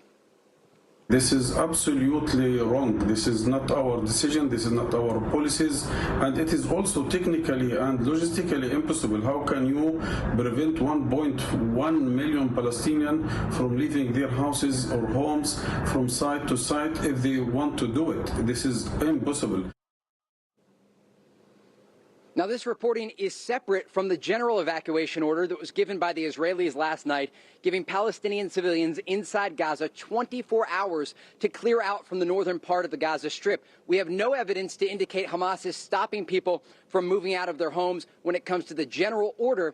And we've actually talked with journalists inside Gaza who indicate there are thousands of people heeding those warnings by the Israelis and starting to head south. I want to show you the scene here amid the incoming rocket fire from Gaza. Today they fired on the northern city of Haifa, a significant development because they don't have that many long-range rockets inside Gaza. And they continue the fire here along the border in communities and population centers. You can see the side of this building, Bill, completely destroyed, a direct impact. And there are people around. There are families off on the balconies watching this destruction and just enjoying their weekend. It is the Israeli rest day of Shabbat at sundown. Normally a 24-hour period where observant Jews don't use technology, but this weekend is different. The country is at war, and we understand that there will be an emergency radio system in place for those who still want to observe the Sabbath, but they want to get the latest updates and make sure they have the latest red alert sirens if they need to get to shelters. So it will be a radio system that Jews here can turn on and they can keep on throughout the weekend. And if an air raid siren goes off, they'll learn about it from the radio and go to their shelters. Bill? Great information. Trey Yinks, thanks. Back to you shortly. And I just want to show a little bit about what Trey was talking about here in the Gaza Strip. You heard him say move south. That was the warning that the pamphlets that the Israeli government dropped within the last 24 hours, warning people within that civilian population to move out of the northern area of Gaza. Why is that? This is the heavily populated area here in the north. And what we try to do here is divide it in 5 different parts, and we showed you this last hour. You've got up to 250,000 here in Rafah, about 250,000 down here in Khan Yunis, but up to 650,000 up here in the northern section, northeastern section of Gaza and Gaza City that Trey was just discussing there. The effort is to try to move the civilians out and help them to manage cover before more Israeli airstrikes come in here. Another thing that's happening in Gaza, refugee camps. They have been there for decades. What the Israeli government will argue is that Hamas militants, they will use these refugee camps as cover, literally hiding in plain sight within the population within Gaza itself. And they are significant, too. We've marked them in green here, 1, 2, 3, 4, 5, 6, 8 of them, all right? Rafah population, just about 250,000. Khan Yunis population, just shy of 300,000. Jabalia up in here, just about 268,000. These are, they are heavily populated. They have existed for some time now. And some of these refugee camps have already been the target of strikes on behalf of the IDF, especially in the northern part here of Gaza. So just wanted to break that down here. Meanwhile, here in New York City, we've got warnings from the governor, the mayor. There is alerts that have been put out for the people in New York right now, Dana, and I just wanted to get over to you on that story to find out what's happening here in our city. Well, New York City Mayor Eric Adams and Governor Kathy Hochul say there are no credible threats to the Big Apple or New York State, despite an increased police presence at pro-Palestinian rallies. Other cities on high alert, they include Chicago, Boston, D.C., Los Angeles, and Miami Beach. I believe we have Nate Foy. He's live in Lower Manhattan. And Nate, there are people, especially the Jewish community, very concerned today. What are you hearing, seeing? What do we need to know? Well, Dana, I just spoke with a special agent in charge at the FBI's field office here in New York City, and he told me exactly what we heard from Governor Hochul and Mayor Adams. There are no credible threats that they can share, at least today here in New York City, but they are urging everybody to remain vigilant. And a big reason why, of course, you mentioned the protests that are planned for today, but on top of that, the former leader of Hamas, Khaled Mashal, it sounds like we're having some issues with the audio, Dana. I'll send it back to you. All right, thank you, Nate. We'll fix the audio and we will get back to you. I do want to bring in Rabbi Michael Miller. He is CEO Emeritus of the Jewish Community Relations Council of New York. He joins us now in Israel. In the break that we had, I was looking, sir, at some of my friends who send their kids to Jewish day schools, and there's a lot of concern that they have today. What is your advice to them on this so-called day of rage that Hamas has called for? Thank you very much, Dana. One of the projects of the Jewish Community Relations Council in partnership with the UJA of New York is the Community Security Initiative, CSI. This CSI has monitors and regional directors in all the boroughs and counties in the New York City area, and they've been advising the synagogues, the schools, and other Jewish institutions as to what action they should be engaging in. Certainly to be highly vigilant and to ensure that their perimeter is safe. So we have been working very, very closely with the mayor, with the governor, and particularly with New York Police Department, with the FBI. And there's, from our perspective, the perspective of CSI that I heard just a few hours ago, there's no reason why not to go to synagogue, why not to send your kids to Jewish day school, to a yeshiva. The law enforcement of the city of New York has matters in hand, and we have confidence in NYPD. The mayor actually had a short bit of sound. Just want to play that for everybody here. This is Mayor Eric Adams about today's protests. But with large-scale protests planned for tomorrow, we must remain vigilant. New York City is the most diverse city in the world, and protecting our residents is the most sacred responsibility that we have. The protests that are being held on the college campuses, not only just here in New York City, as we've shown you, at Hunter College and at Columbia, possibly other places as well within the city, but all across the country, the college students seem to have lost the thread, or at least most of them. Yes, I know that there was a protest at Columbia University, but there was also a counter-protest, not a protest, but a rally of support for Israel that was attended by a huge number of students. Yes, there is pro-Palestinian activity, but even in New York City, the rally that the Jewish Community Relations Council and the UJA conducted just on Tuesday attracted close to 25,000 people. And the rallies that the pro-Palestinians have organized have attracted many less than that. That's a good point. So once again, we do trust in law enforcement, and particularly the NYPD, to keep matters in hand. All right, Rabbi Michael Miller, thank you for your time today, and we hope it remains as calm as could be. Thank you. Okay. So as we await to see how the events unfold, another piece that I thought that was really intriguing from overnight, the Wall Street Journal had this exclusive story about how some of these Hamas terrorists who were either captured or killed in Israel, what they found on them, and there were detailed maps of their targets, the roads, the fields. They had detailed maps to help the Hamas militants identify what sort of Israeli military equipment they could encounter. Right. And it was pretty clear, you know, and we've been told that this was low tech, right, Dana? We were told that they stayed off their electronic devices. We don't know if that's true or not, but maybe it is. But if it is, they've had this plan, and they kept it quiet.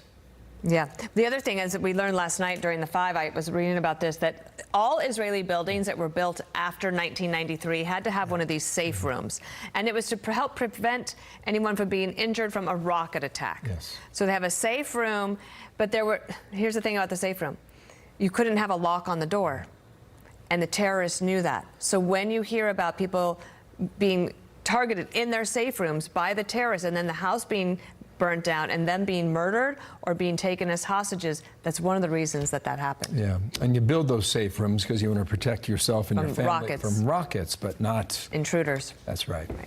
Americans now, thousands of them, may be trying to make it back home to the U.S. and get out of Israel. Airlines have cut the service to and from Tel Aviv, forcing a lot of families to go to great lengths and spend big-time money on plane tickets. Team Fox coverage on that. Jillian Turner's live at the State Department. First, Madison Allworth from Fox Business is live at Newark's Liberty International Airport. What are you hearing there, Madison, about these efforts to get out? Hey, Bill. Yeah, you know what we're hearing is that there are still thousands of Americans in Israel, and it took 5 days for the U.S. government to announce an exit strategy. So some of those Americans, what we have seen here on the ground, taking matters into their own hands. That has proven to be quite difficult. When you take a look, most U.S. airlines have suspended service directly from the U.S. to Israel and vice versa, with no announcement of when those flights will be resumed. So Americans stuck in Israel, they've had to hopscotch around Europe to get back to the U.S., spending thousands of dollars to get back home. We've been here at Newark Liberty International Airport for the past 2 days and have had the opportunity to talk to some of those passengers and passengers that flew on El Al. That is the Israeli airline, one of the only ones that is offering direct flights from Israel back to the U.S. Families tell us that they have loved ones. Having them back is priceless, but it's also painful to leave Israel behind. I called the U.S. Embassy looking for flights, and they had nothing for us. I was scrambling, and luckily, because I was able to afford some flights with my savings, I was able to get to Europe. I took 4 flights to get here. I completely exhausted my savings to get here, just to be with my family. I felt like they should have been offering flights way earlier. I'm so happy to have him, but yet you feel guilty for all the other mothers who are suffering, and fathers and family in all of Israel. When it comes to the U.S. airlines, United has added 3 round-trip flights originating here in Newark Airport to Athens to help get Americans out. American Airlines also telling Fox Business that they are coordinating with the U.S. Department of State to operate larger aircraft or add flights to Europe if necessary. So those passengers that we've spoken to, they've been hopscotching, like I said, across Europe, taking 3-4 flights to get back here. And El Al, again, one of the only airlines operating directly. We have another El Al flight coming in this afternoon around 11:15. So we'll be talking to those passengers when they get off that plane. All right. Thanks, Madison. Nice to see you at Newark. More news from there later today. Dana? Well, the State Department announcing it will start chartering flights to get Americans out of Israel. Jillian Turner, she's live at the State Department with this. Hi, Jillian. Hi, Dana. Well, Secretary Blinken, Secretary of State, is in Jordan right now. He just wrapped up meetings with Palestinian leadership. He is now with the Prime Minister of Qatar. His primary mission that was handed down to him directly by President Biden is to try and free these American hostages who are being held inside Gaza. A basic human level, how anyone cannot be revolted and cannot reject what they've seen, what the world has seen, it's beyond me. Yesterday, the White House indicated it's a race against the clock to locate and free the handful of Americans being held captive. Every minute now counts. It is a common tactic in the Hamas playbook to break up hostages and move them around in sometimes small groups. So we have nothing that would indicate to us that they would follow a different set of protocols. The other main mission for the State Department right now is getting these charter flights you mentioned up and running to help Americans and their immediate family members who are stuck inside Gaza get out. American families of those hostages told Secretary Blinken yesterday that this has to remain the priority as the war escalates in the coming days with an expected ground incursion of Gaza. American hostages need to remain front and center. Just met with Secretary of State Blinken, and we heard President Biden's speech, and we are beyond grateful for the support of the American government.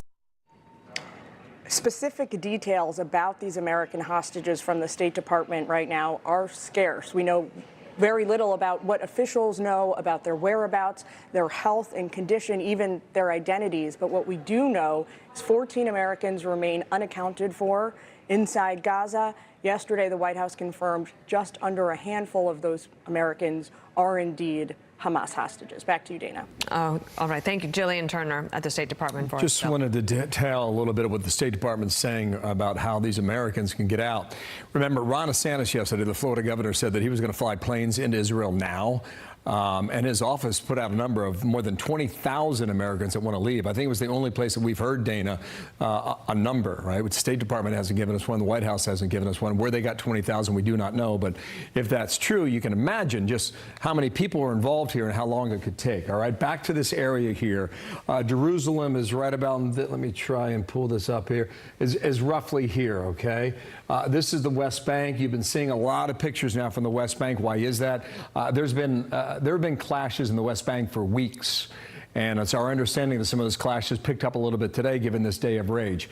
In East Jerusalem, we saw some pictures earlier, people in the streets. To what degree and what intensity, we do not know. But you're going to see pictures from the West Bank throughout the day here on the Fox News channel. We just want to explain that a little bit here before we move to this issue. And this involves the Americans. How did they get out? Is it land? Is it air? Or is it sea? And the State Department apparently was offering 3 different ideas yesterday. I can show you here, they talked about one route into Lebanon, which as a land route, I can't see a lot of Americans taking that, maybe, or into Syria, maybe. It seems to me like this crossing here in the Jordan and this crossing on the eastern edge of the West Bank and the Jordan River might be more likely, or even the south of Israel. Haven't talked about this a lot. There's a resort down here called Eilat, and it's at the top of the Gulf of Aqaba, which leads in the Red Sea. Many Israelis will vacation, spend the sunshine and vacation in the town of Eilat. You could take this crossing in the Jordan by land, or even in the Sinai Peninsula in Egypt to the west. If you don't go by land, listen, an airplane is obviously the most obvious choice in this case. Haifa has an international airport up here in the north. We haven't heard a lot about it, but Ben Gurion is the big one that Madison was talking about a moment ago. That's just on the eastern edge of Tel Aviv. Flights have been a little sketchy. Don't know whether or not they're going to get better now, and whether or not the American government can make things better. But I would also, there are ports up and down the west coast of Israel which also could be used. And some have said, Dana, that the American government's a little bit behind. I got to think they're right. You know, the Hungarians have flown hundreds of their citizens out already. The Indian government has done it as well. So we need to pick this up a little bit to help those folks, and we'll see how it goes throughout the day. Dana, back to you. All right, excellent. Hamas lighting a long fuse, calling for a day of rage around the world. Tens of thousands now protesting in the Middle East over Israel's retaliation against the terror group. The latest on the chaos and where this could all be heading next.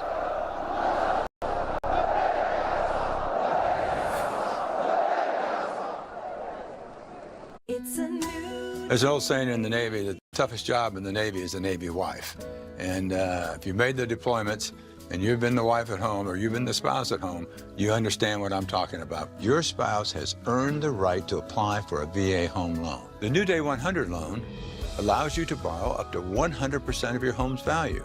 So if you're in a situation where you need some help financially, give us a call. Call 1-888-721-0028. Diabetes can serve up a lot of questions, like what is your glucose and can you have more carbs? Before you decide, with the Freestyle Libre 2 system, know your glucose level and where it's headed, no finger sticks needed. Manage your diabetes with more confidence and lower your A1C. The #1 doctor-prescribed CGM, Freestyle Libre 2. Try it for free at freestylelibre.us. This is spring semester at over 13,000 U.S. school districts, which have become top targets for ransomware attacks. But there's never been a reported ransomware attack on a Chromebook, which is why thousands of schools, like the Fairfield-Sassoon Unified School District, switched to Google Tools for Education.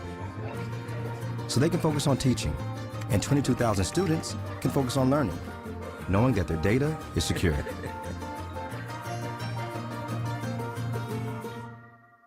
Hi, my name is Damian Clark. And if you have both Medicare and Medicaid, I have some really encouraging news that you'll definitely want to hear. Depending on the plans available in your area, you may be eligible to get extra benefits with the Humana Medicare Advantage Dual Eligible Special Needs Plan. All these plans include a Healthy Options Allowance, a monthly allowance to help pay for eligible groceries, utilities, rent, and over-the-counter items like vitamins, pain relievers, first aid supplies, and more. The Healthy Options Allowance is loaded onto a prepaid card each month, and whatever you don't spend carries over from each month. Other benefits on these plans include free rides to and from your medical appointments. You pay nothing for covered prescriptions all year long. All plans have dental coverage, which includes 2 free cleanings a year, fillings, and a yearly exam. They also have vision coverage, including vision exams and a yearly allowance towards eyewear, such as lenses or contacts, and hearing coverage, which includes routine hearing tests and coverage for hearing aids. You'll also have a $0 copay for the shingles and other routine vaccines at in-network retail pharmacies. Plus, your doctor, hospital, and pharmacy may already be part of our large Humana networks.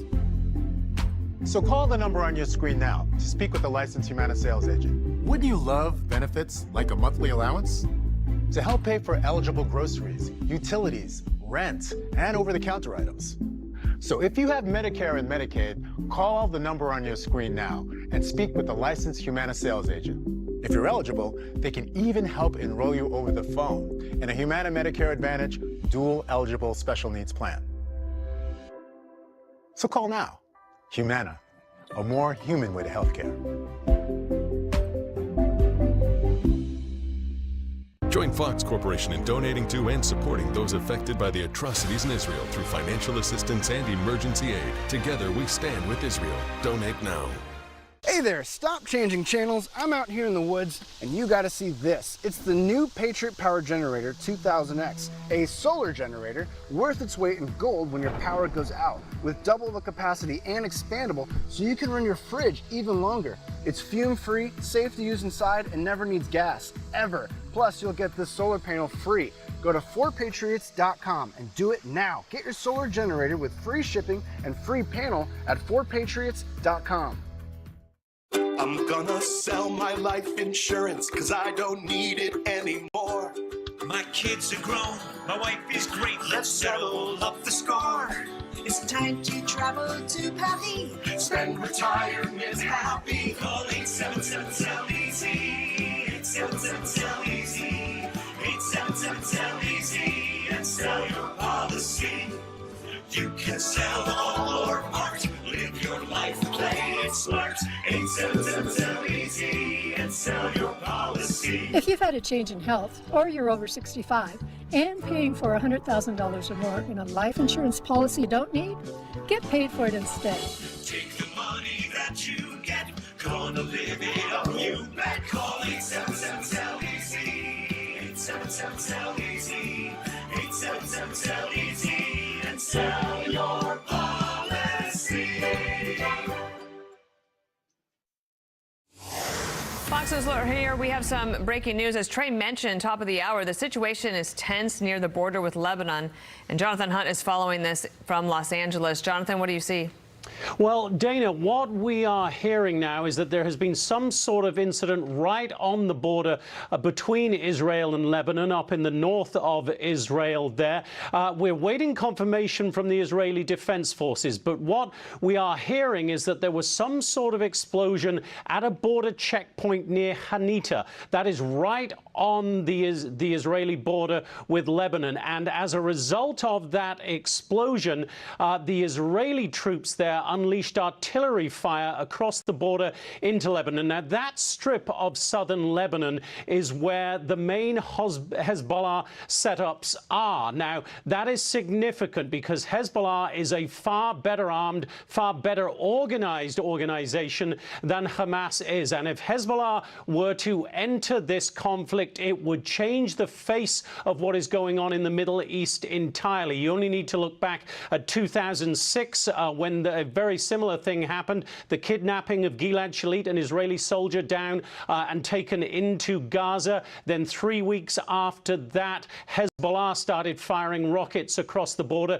There was a cross-border skirmish then, a relatively small-looking incident at the time, but it turned into a full-blooded war between Israel and Hezbollah. That is the thing that people fear now, that Hezbollah could come into this. And if Hamas is backed by Iran, as we know that it is financially, the ties between Hezbollah and Iran are far greater, far more organized. And it is safe to say that Hezbollah will not act without Iran knowing about it, giving its go-ahead. So if Hezbollah up in Lebanon gets involved in this conflict, it changes the face of everything, Dana. It is not going too far to say that it is an absolute game changer if this stretches into Lebanon and a war with Hezbollah.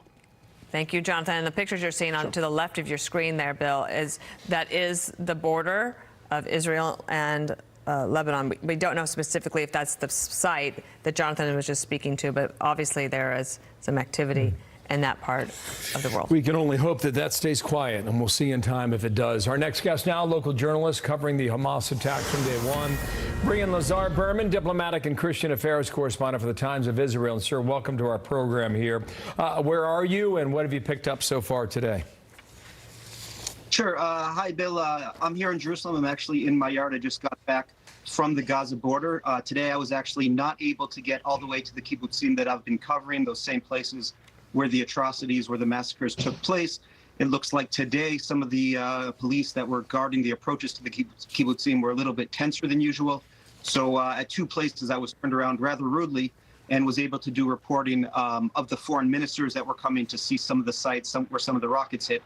But it is not as easy to get to the kibbutzim as it was 2 days ago, where I was able to see really some of the aftermath of the massacres. Okay, so you're back in Jerusalem now. We were just talking a couple minutes ago about what's happening in the West Bank, and East Jerusalem doesn't seem to be hot just yet.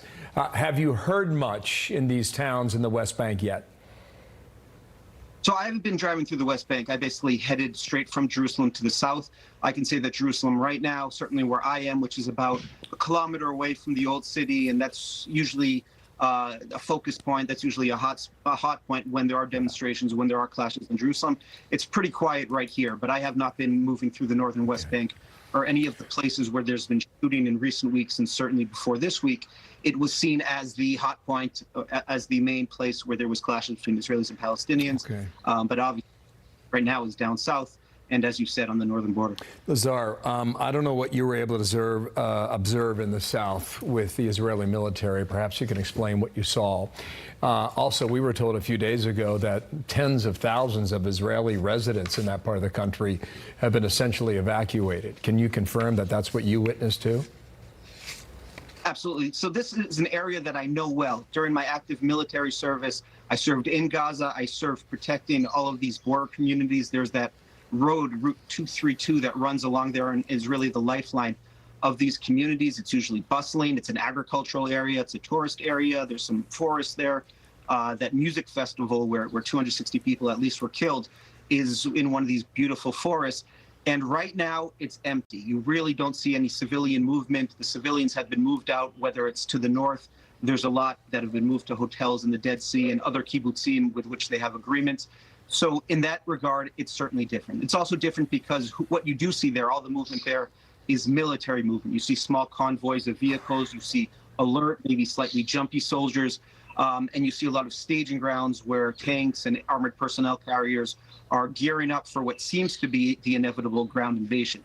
But there's something else there on the road. There's evidence, there's remains of the massacre, of the terrible incidents that took place on Saturday. Just driving in, before we even got to a military checkpoint, me and my colleague came upon a Jeep, one of those white Toyota Jeeps that you might remember from coverage of ISIS. It was open, it was rammed into the side of the road. And there was evidence of what they intended to do. There was a large gas tank in the bed of the truck with a homemade detonator. Doesn't take too much imagination to imagine what they had in mind there. And there was also evidence that these terrorists intended to stay in Israel for days. They had these these apparatuses for soldiers in ambushes that allow you to relieve yourselves without even changing your position, kind of this thing that pilots and other special forces soldiers use, backpacks, changes of shoes, changes of clothes, Qurans, of course, and very high quality military gear. So we're able to really just go through their gear and see what they were coming to do. And we also came across sites where you can tell that terrorists were killed. You can see blood stains moving toward the military bases. You can find shoes where they're killed, where their bodies were stripped by the Israeli forces after taking out these terrorists. So you can really understand what happened there. That's an amazing account. Lazar Berman, thank you for sharing that with us and our audience. We'll be in contact with you when you go south yet again. Thank you, sir. Dana. Continuing on, Israel's military now warning the war in Gaza will get ugly as it attacks Hamas, and that scenes of death and destruction will be hard to stomach as the fighting intensifies. The grim warning making calls to evacuate Gaza all the more urgent amid new signs the war could escalate soon, as Hezbollah says it is ready to join Hamas in the war against Israel. We have more on that as we get new information. Veteran homeowners. Car payments are getting out of control. Not long ago, you could pay off a car in a few years. Now car loan rates have climbed to 15% and can take 5 years to pay off. So get this, the New Day 100 VA cash out loan. Our lower rates let you use the equity in your home to pay off high-rate car and truck loans, and you can save $500 a month. Call 1-855-623-1393.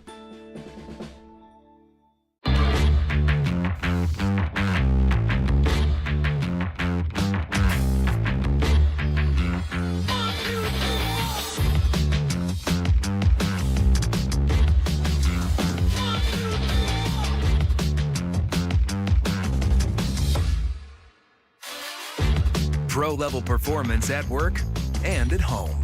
Right now, save $20 on the VGA57 battery blower. Real steel. Find yours.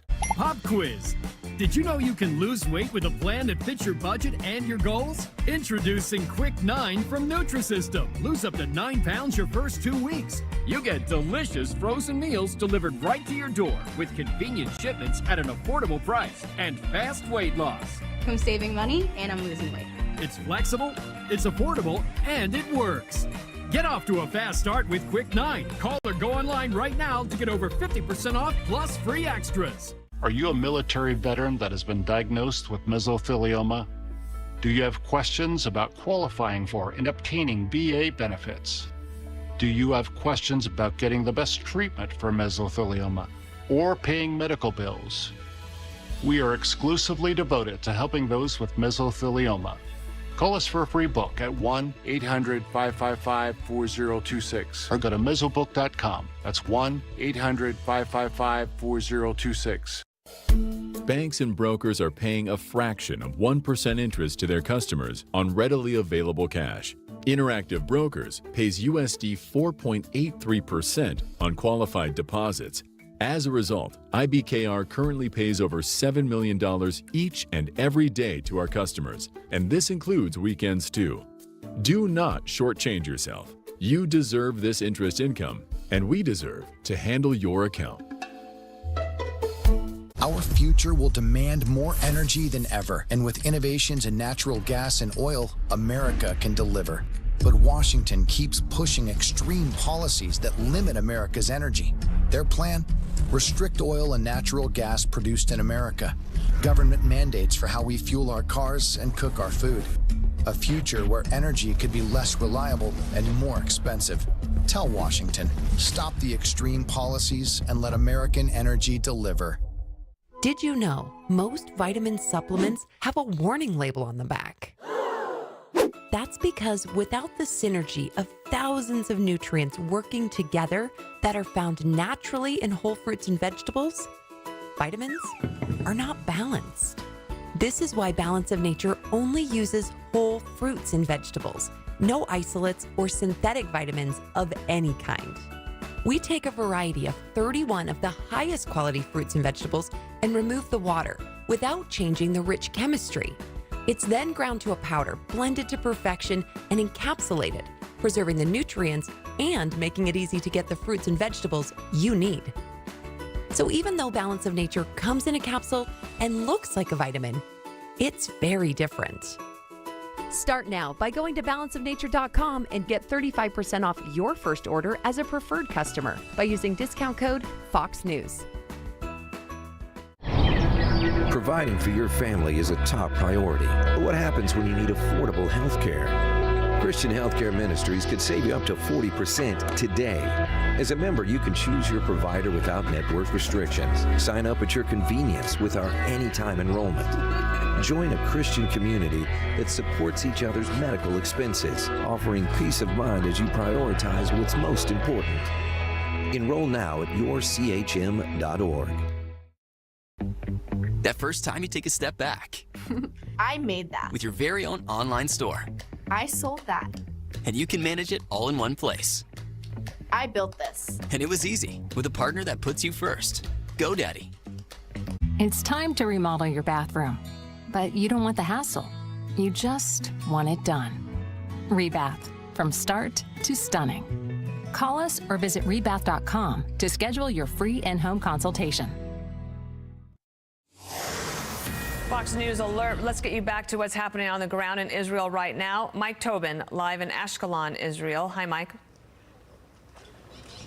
Hi, Dana. This is Ashkelon, Israel, and it's a frequent target of the Hamas rockets. In fact, this is a location of a rocket strike this morning. Here you can see the point of impact, and behind me, you can see that both of these cars were flecked with shrapnel, and both of them set on fire. In fact, what we can do now is show you the video of this rocket making impact. And as I show you that video, I'll tell you, we talked with the mayor of Ashkelon. He is absolutely exasperated. His message today was to the army, telling them to do whatever it takes to stop this rocket fire. I spoke with a young man who says he's run out of patience and sympathy, frankly, even for the women and children in Gaza. The women and the children of the Palestinians should take their legs, take their people, take them out of Gaza. Well, the IDF says there were some 750 airstrikes in Gaza overnight as Israel continues to pummel and pulverize what is left of Gaza City. And that being said, something unique was dropped over Gaza, and that is leaflets. That is how the Israeli military is getting this warning to the Palestinian people to evacuate the north of the Gaza Strip and Gaza City itself. That being said, there were messages from the Hamas leadership telling people not to listen to Israel and not to evacuate.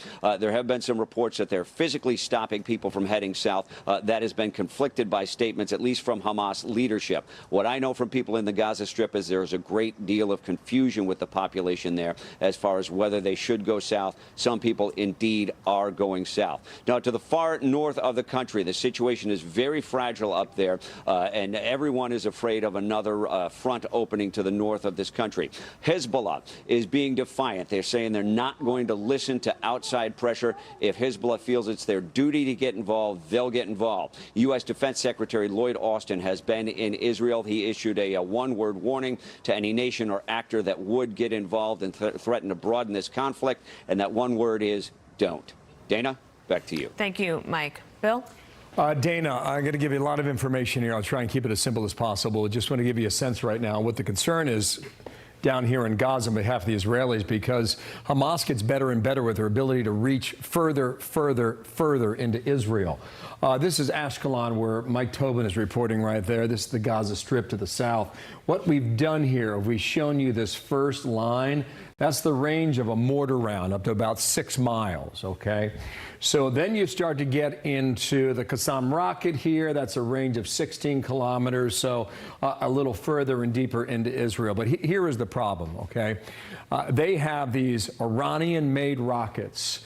The Fajar 5 right now, up to 75 kilometers, okay? If you were to draw a line away from Gaza into Israel, and apparently one of these was fired a bit earlier today, and the Iron Dome knocked it out of the sky. That's the report we have anyway from earlier. So within this range here, what does it include? It includes Jerusalem, and it includes Tel Aviv, and that's what has the Israeli authorities so concerned about Hamas's capability down there along the Strip. And they've gotten better and better, right? They're more and more equipped by Iran every single year, and this is what we're seeing on behalf of Hamas. All right, this is the iron wall that the Israelis established. They felt great security for a number of years, thinking that technology would enable them to help stop any invasion by Hamas. We know that's failed right now, in part because a lot of the soldiers from Israel guarding that iron wall have been dispatched to the West Bank because of the unrest that we had just mentioned a moment ago, okay? So here we go. Here's Israel. The sand barriers that were set up to stop motorcycles or any sort of motor vehicle, that all failed. The observation towers were apparently taken out based on the reporting of drones hitting them. You've got a fence here that goes up to about 20 feet tall, and underneath here is a concrete barrier. The Israelis, as far as I know, have never told anyone publicly how deep that concrete barrier goes beneath the sand. Why is that important? Because Hamas and others within Gaza, they would build tunnels underneath that wall and easily access Israel. The Israelis thought those days were over, and it's very possible that they did not tunnel underneath that concrete wall. They could have taken tunnels right up to that wall, popped up, and then lit explosives. That's one of the theories now that we're working on. Then you've got the fence, a no-go zone that extends for 100 meters, another observation tower. You've got another no-go zone here where only farmers are allowed to get in the fields and only by foot. So they had a system set up, and it's worked for a long time until now. So here's what the Israelis have going into Gaza: helicopters, artillery, APCs, the tanks up to about 2,000 plus, and one of those tanks is called the Merkava. When this was made 20 years ago, the Israelis considered it the most advanced tank in the world. It rolled into Gaza when it initially, when it went in there and was used, got blown up right away. They made advancements to this. They made it better. They've used it time and again. It's now up to the Mark IV, and you're going to hear a lot about this munitions when they go into Gaza, if that happens and when that happens. I know that's a lot, but that's what we have for you now. Dana, back to you. Thank you so much. Well, let's get more on this from Norman Rule. He was in the CIA for 34 years, managing programs related to Iran and the Middle East. He joins us now. These weapons don't get there by accident, and they cost a lot of money, sir. Where do you think that comes from, and what should the United States and Israel do about it? Good morning. It's great to be with you, and I have to compliment Bill on his graphics. They're about as good as anything the intelligence community would put in front of the president. The weapons, the training, the ability for Hamas to construct weapons in Gaza itself all come from Iran. Iran's practice is to find an arsonist, make it the dominant arsonist in a geography, give it the best sets of matches, and let it do what arsonists do for a living. That's exactly what we're seeing here. Tell me a little bit more what you think about the possibility of the Israelis deciding to go into Gaza. They've told the Gazans to leave. Gazans are trying to move south. Egypt's saying we don't want to do that. But they have to go somewhere because the IDF is going to go in. But the urban warfare part of this, especially when you have Americans involved? The urban warfare will be extremely difficult. The IDF is very capable. It's trained for this. It's observed this area for quite a few years, but no military on earth has faced a target such as this with a series of self-imposed humanitarian restrictions. Gaza is not only a very densely populated location. It's not only a location that's relatively narrow, as Bill has put in his other graphics. The buildings are relatively tall, and what that means is if you're a special forces team going to such an environment, you first have to fight your way to the building, and then once inside, clear every floor, every room, looking for hidden weapon caches, tunnels in the walls, and you're basically fighting an enemy with no uniform. This is genetically designed to produce civilian and military casualties.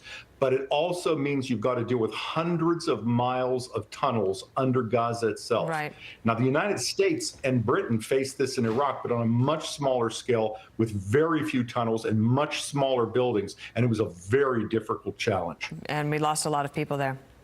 Norman, let's go north. As you said, you were just looking at Bill's graphics, and on that map there, what you see there on the left of your screen, everyone, is activity of some sort. We don't know exactly what's happening here in these pictures, but this is with the border between Israel and Lebanon, and the concern, Norman, about Hezbollah deciding to join this fight, opening up a second front. Your thoughts on that? The concern is real, and it's likely to be something that is brought forward by the weight of events and how the campaign in Gaza goes, and by perhaps any miscalculations. If you're Hezbollah, you've got challenges. You're still fighting in Syria. Your best people have been killed in Syria. This is a fight you didn't necessarily want to bring on yourself, and the goals, the benefits for Lebanon are unclear. Worst of all, whereas Hamas was able to strike Israel by surprise, Israel is fully awakened, it's watching the border, and it's got its fingers on the trigger. So what Lebanese Hezbollah is likely to do is they're likely to project rhetorical defiance, they're likely to do small-scale attacks, they're likely to show that they've got pressure, and they'll follow events as they occur. But we should make no mistake, this could escalate easily. Think wild cards. They capture a soldier. A Lebanese Hezbollah unit gets too far south and is able to engage civilians. We should watch this very carefully. Norman Rule, let's stay in touch. Thank you. So now national security along our southern border, those concerns escalating in light of the attacks on Israel after 2 Lebanese men were picked up at the border in Texas. Eagle Pass, Texas now, and Griff Jenkins is there live with the story. Griff, what do you know? Yeah, good morning, Bill. And that's right. CBP confirming literally where we are standing right here, walking right behind me. Last night, 2 men in their mid-20s from Lebanon were apprehended. Now, they're considered special interest aliens, and they're currently undergoing heavy vetting that includes involvement with the FBI to determine who they are and what their purpose is for being here. Meanwhile, we have GOP presidential candidate Vivek Ramaswamy to be landing here in this area to see firsthand for himself the crisis. And when he gets here, he's going to learn about the migrants that have come here in the past fiscal year. Just in this Del Rio, Eagle Pass area sector, Bill, they've had nearly 100 different countries coming. In the past week, they've had more than 10,000 migrants they've encountered just in 1 week. And they say there were more than 1,450 known gotaways, meaning they saw the migrants illegally cross, but were not able to bring them in custody. We don't know who they are, where they're from, or why they are here. As we look at some video that I shot earlier this morning, well before dawn came up, it was a group of 150 migrants. Most of those were from Honduras and Ecuador, but it's a daily occurrence. The numbers come like clockwork, and they are brought into custody. The reason why this is concerning, Bill, is because 90% of the manpower Border Patrol agents here are processing migrants that come and turn themselves in. They don't have people to chase the ones that want to be gotaways, and they have more than 60 miles of unpatrolled, unsecured border here in this sector. And that is why in the latest Fox News poll, you have nearly 50%, specifically 48% of Americans say that the situation at this border right now is considered a quote unquote emergency, all a part of the problem. It also comes on the heels, as we learning this past week, that among the past 2 years, the special interest aliens have included migrants that were 650 from Iran, 500 or so from Syria, and the list goes on. Meanwhile, we're keeping a watch here, Bill, bringing anything new as it develops. Send it back to you. Okay, Griff, thanks. Disturbing yet again, Griff Jenkins, Eagle Pass. Professor, University of Virginia is getting some attention. She appeared to offer students extra credit if they attend an event where they could learn how to, quote, stand in solidarity with Palestinians resisting occupation. That's a lot. Shannon Breams, anchor of Fox News Sunday. Shannon, how you doing? Good morning to you. First, let's get to the story. What happened here at UVA and what was offered? Yeah, so somebody sent this along to me from internally at campus and said, listen, there's a professor here that seems to be offering extra credit to go to this event. Now, what the event is, that's where the questions begin. Is it simply about going to stand in solidarity with the Palestinian people? As we keep talking about, they are separate from Hamas. Most of them want nothing to do with Hamas. Hamas does not speak with them, for them. Or is it something different, like many of these campus events that we've seen that do devolve into those kinds of things? So we couldn't get confirmation on this, but we do know this. The Virginia Attorney General's office is looking into it and said they want to know exactly what's going on there and whether credit for a class at a university like UVA would be tied to encouraging students to engage in one of these things that in some ways has devolved into very ugly protests on some campuses. The Attorney General there in Virginia, Jason Miyares, wrote a letter. He said that groups like Students for Justice in Palestine have publicly stated that they plan Day of Resistance demonstrations this week. This pro-Hamas group is using language that suggests advocacy or threats of violence, such as calling for physical confrontation or dismantling Zionism on campus. This is not just a concern in Virginia, all across the country, Shannon. You have the government leaders there in those states and at the universities, in most cases, trying to figure out a way to protect students, let them have their ability to have free speech, but to not do it in a way that sparks any sort of violence. Yeah, and that's a beautiful thing about this country is that we do have a protection of free speech. And of course, we know the First Amendment isn't around for speech that everybody loves and makes everybody happy and we all agree on. It's there for very divisive topics. We've got a guest on the show this weekend. Ben Sasse used to be a senator. He's now the head of the University of Florida system, who put out a letter that is unequivocal, saying it shouldn't be hard for university presidents to come out and speak against what Hamas has just done. And he spoke very eloquently at a vigil there on campus and said, I'm going to protect our Jewish students. They should never have to feel unsafe. But I'm also going to protect the right of anybody who has something to say to come and protest here. But he thinks it shouldn't be as hard to be morally clear on exactly what's gone on in this particular war, these attacks. And he's calling on other college presidents to just be more clear. Well, we'll look forward to that. Also, you got Tom Cotton on over the weekend on your show. And what else you cooking up there, Shannon? We do. Well, listen, we're going to look at what's happening across the world, of course, and talk about where we go on things like Ukraine funding. If you want to move more Israel funding, you guys know very well we need a Speaker of the House to do that. We don't have one yet. They are meeting now. Did they make any progress on that front? So we'll talk about how all of those things tie together. We do expect someone from the White House, too, should be able to confirm that name shortly. Okay, we'll be looking forward to that, Shannon. Thank you. Thanks, Shannon. We'll be watching. Thanks, guys. So the war in Israel now reverberating far and wide. As you can imagine, you got pro-Palestinian protests breaking out around the world. That is a live look now. You saw looking into southern Lebanon. Now you got these protests as far away as Malaysia. So stay with us. We're watching all of it on our continuing coverage of the war now in the Middle East with Hamas.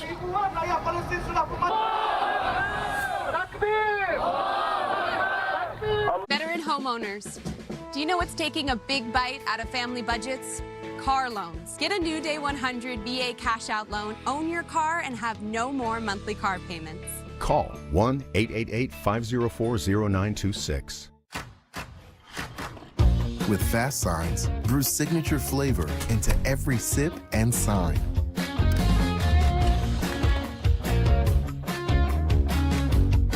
Fast Signs. Make your statement. I brought in Ensure Max Protein with 30 grams of protein. Those who tried me felt more energy in just 2 weeks.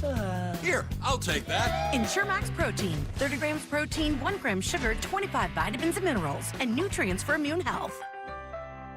This wasn't no bear. It was like a bear squatch. Dad, what's a bear squatch? It's a cross between a bear and a Sass. It's made up. He's usually sleeping. He'll never sleep again.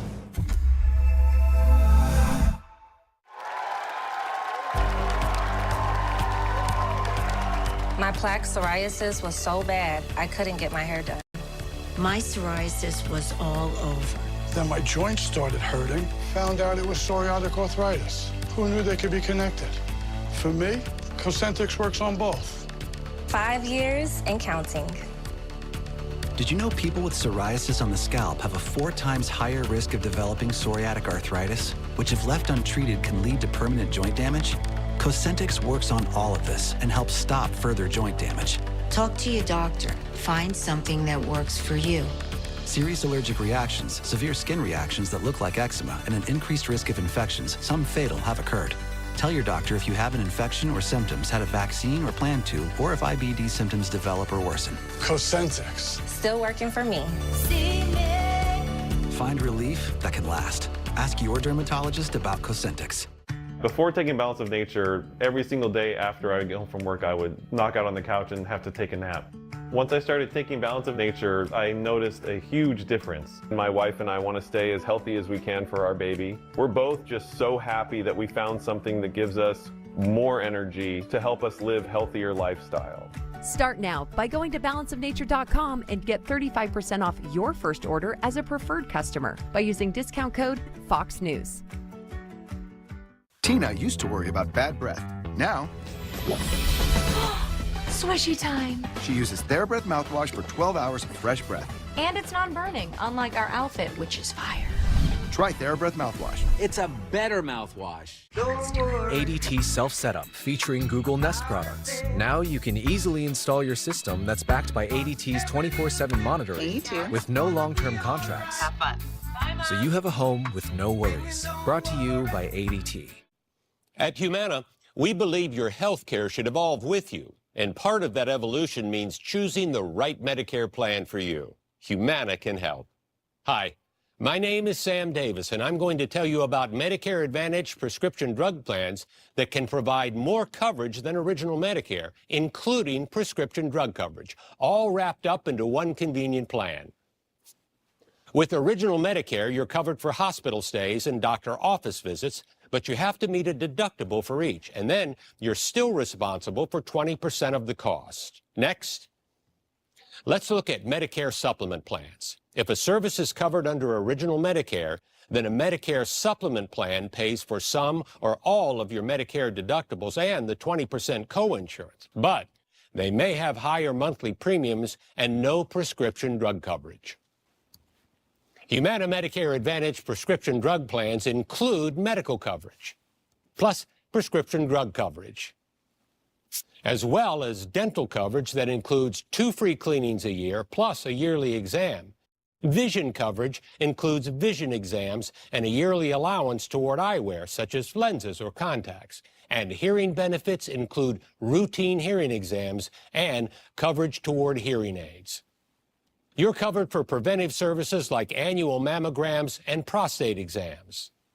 There's a $0 copay for routine vaccines and telehealth visits. And you get worldwide coverage for emergencies when you travel.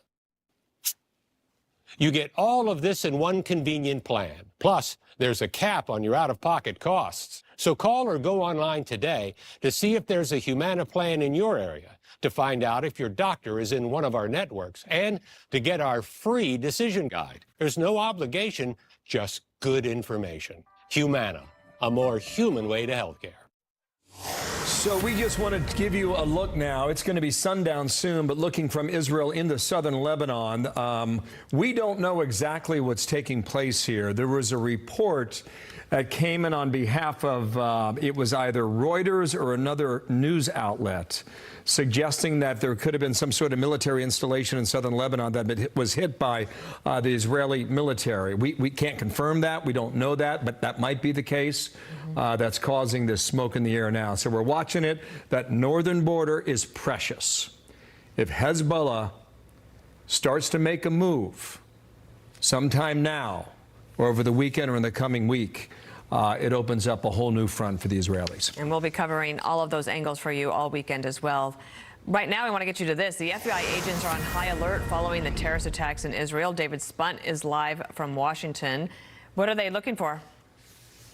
Dana, right now they're looking for any potential attacks to the homeland. They don't see any. They put out a bulletin last week, and they put out another midweek. They could put out another as soon as today, looking for any potential issues today. The FBI has a statement that the Bureau is aware of open source reports about calls for global action on Friday, October 13th, that may lead to demonstrations in communities throughout the United States. We're working closely with our law enforcement partners across the country to share information and identify any threats that may emerge. Meanwhile, FBI Director Chris Wray will speak in San Diego tomorrow to the International Chiefs of Police. He'll address the brutal attack on Israel likely, and maybe what the FBI is doing to protect citizens here, also possibly in Israel. Next week, we'll be there when Wray meets with the Five Eyes, his counterparts in the UK, Australia, Canada, and New Zealand, to talk with worldwide threats and expect that the lack of intelligence available to the Israelis will also come up. Also, other intelligence issues related that are part of this brutal attack. I'm told another bulletin could come from the FBI at any time, from the Department of Homeland Security or the FBI as the situation on the ground changes. The good news, they see no serious threats right now to the U.S. homeland. But, of course, everyone's staying vigilant. Dana. And of course, we have this open southern border that is a major concern. Thank you, David. Thank you. We want to end the show by asking you again to please join us, the Fox Corporation, in supporting the Israeli Emergency Fund. Your money will go to services like aid for military families, equipment for public hospitals, and trauma counseling for the thousands living in bomb shelters. You can visit the United Jewish Appeals website or scan the QR code on the screen right there, bottom right, if you would like to donate. So as we mentioned in the 5 last night, frankly, we don't know where we are in this story. You could be in the first chapter of a 5-chapter book, or you could be in the first chapter of a 35-chapter book. And that's what we wait to find out. And the topic is war and peace. Yeah. There you go. All right. It's been good to be with you this week. Harris Faulkner is going to take you through the next hour. The Faulkner Focus starts right now. Here we go. We begin with protesters erupting across the Middle East now. They are filling the streets of cities all over the globe as well. Former leader of Hamas, the terrorist, put out his own call, an all call, for people to support those killed in a day of jihad. He said he wants all of those Hamas terrorists to know that they are supported. He's asked that they protest all over the world, and then anything they can do on their own. Not really sure yet what that could be, but the world is tightening its security. I'm Harris Faulkner. You are in the Faulkner Focus. Israel has offered Palestinians a way out before they move in and invade Gaza and hunt down the monsters who attack them. Reports, though, that Hamas is telling those more than 1.1 million civilians, their own people, the Palestinians, not to evacuate northern Gaza and get to safety. Don't do that, which puts them critically in the middle to die. Secretary of State Antony Blinken overwhelmed after seeing the images of the brutality by Hamas that sparked the war. Images so horrific, too horrific for us to show. It's beyond what anyone would ever want to imagine, much less actually see an infant riddled with bullets, soldiers beheaded, young people burned alive in their cars or in their hideaway rooms. It almost defies comprehension. Hamas terrorists are still hiding in the areas of southern Israel after the music festival massacre. Our own Trey Yinks was at the site during the dramatic and dangerous incident, breaking out while he was there. Watch this. You can see the soldiers. Get down, lay down flat. Lay down totally flat. You can see things are very tense here. There were 2 gunshots, and now they have someone on the ground. Go back right now. Very tense right now as these soldiers appear to be arresting a Palestinian man. They have him in handcuffs right now, and you can see they've blindfolded him, and they are taking him away. You can see here they're leading him away. They've blindfolded this man, and it appears they have captured yet another militant who entered from the Gaza Strip. It gives you a sense of just how unpredictable all of this is. They don't know where people are hiding. All right, I just want to take a moment there to slow down a bit. That was yesterday with Trey Yinks doing important journalism. And he talked about the pop-up nature, the unexpected nature. They are now going into areas that they believe to be pretty much cleared of terrorists because it's been several days since they were in that area killing people from the sky, dropping by parachutes. It's just like the kibbutz that he was in, Berry Kibbutz, that he was in a couple of days ago. They think those areas are cleared. They're finding all of the bodies of the family members, so on and so forth. But as you can see, not all of them leave. And that could be part of the plan. You continue to draw in the Israeli forces, and we've had generals on this very show say this.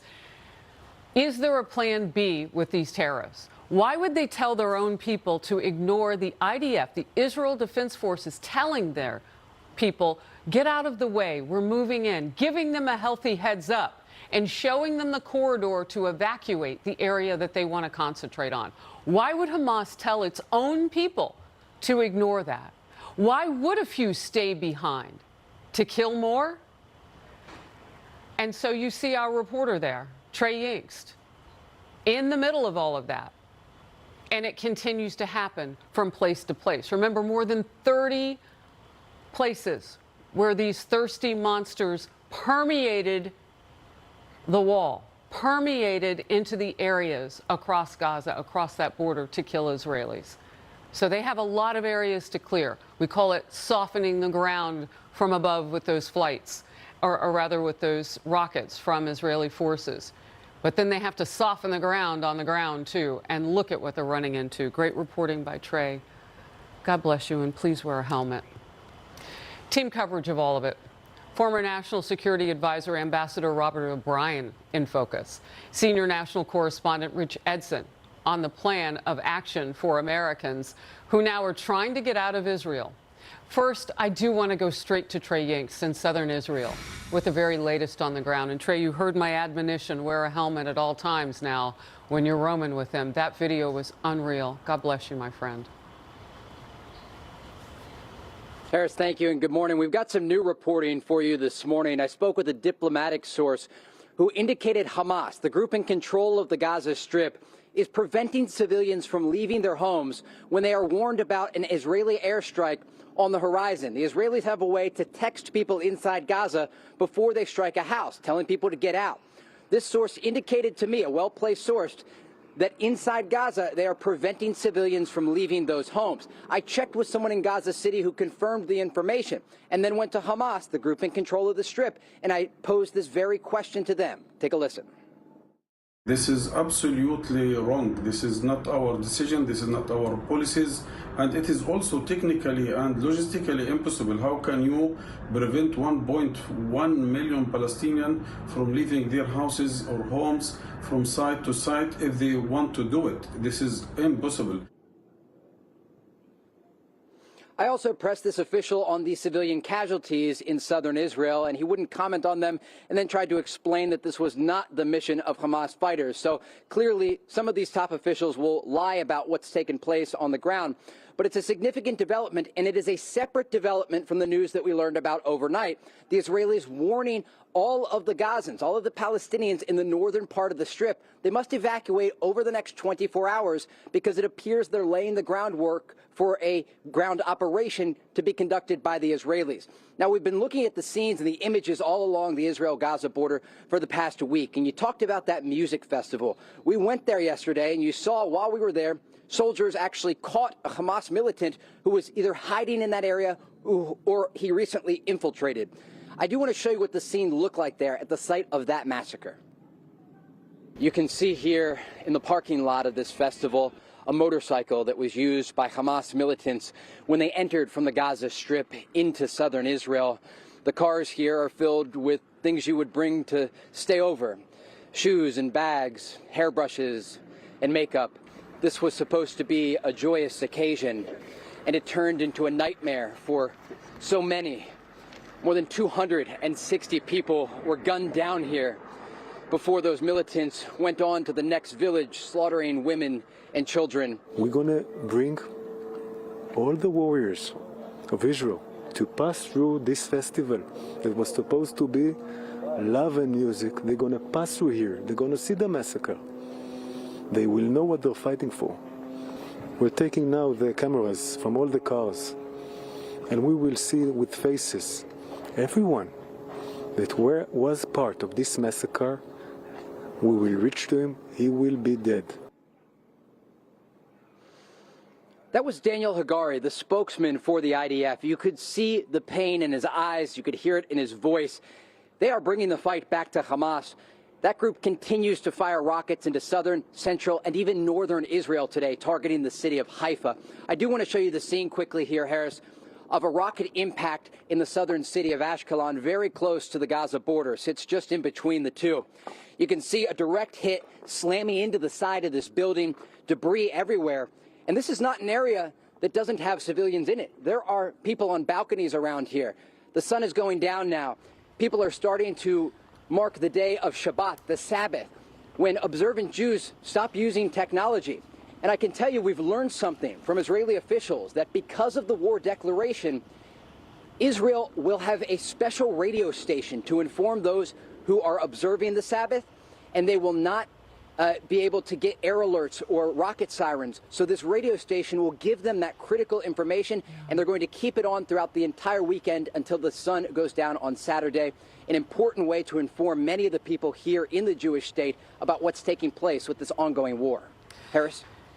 Trey, you talk about that Sabbath. I have been communicating with people inside Israel. I will not be using any names or whereabouts for those people, but 5:40 is when they'll mark that. So they are in Sabbath now, which is 10:40 a.m. our time. At 11, almost 10 after 11 now, we are firmly in Sabbath. And what that means is we're already starting to see, and I'd love to get your take on this, some changes. Some of the airlines, El Al, one of them, is planning to fly on Sabbath. They've never done that before in the history of the airline. They're trying to get people out. It is remarkable how they both balance their faith along with what they know they need to do. And there will be exceptions made. We're already hearing, as I just gave you one. What are you hearing on the ground? Absolutely. This morning we went to a hospital in the city of Beersheba where we interviewed a police officer who responded to that shooting at the festival, and we talked to his entire unit that was there supporting him along with his wife and got his heroic story of how they rushed into the gunfire. While we were there with the police spokesman, a guy named Dean that I know very well as a source here in Israel, he is an observant Jew, and I said to him, I will talk to you after the Sabbath. Thank you again for all of your help this week.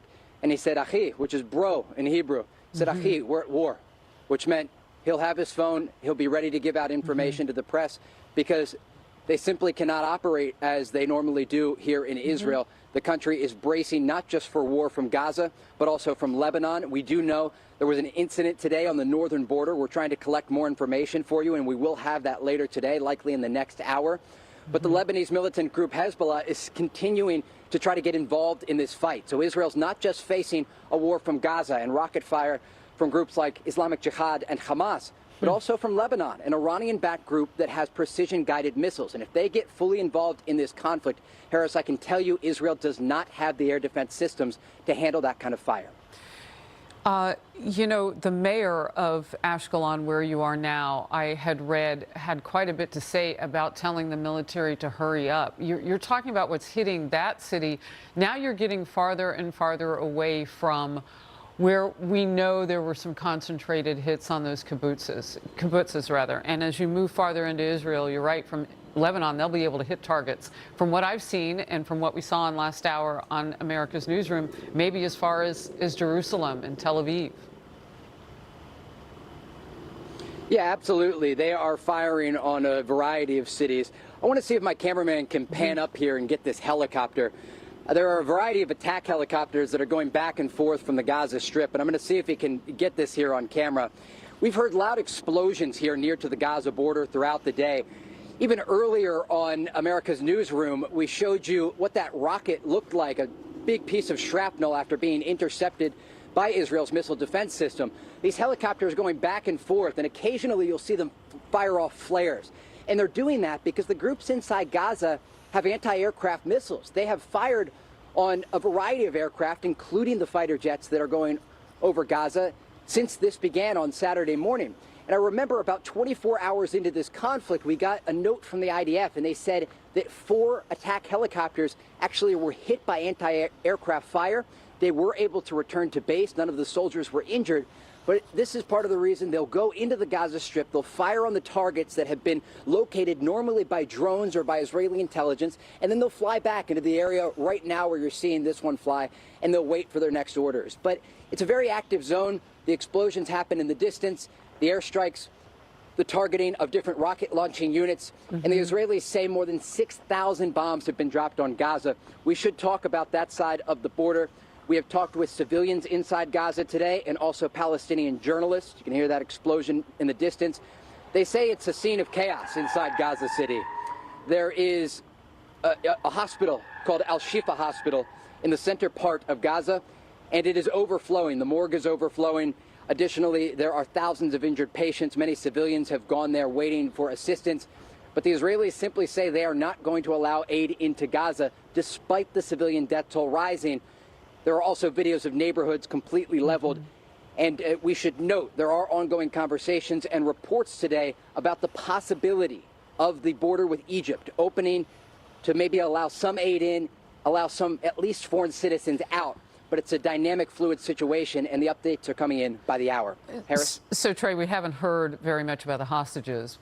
Just here recently, we're hoping for updates. We do know that there is a meeting that is scheduled for today. And a couple of the parents of one young man who was hostage yesterday were on with me this week.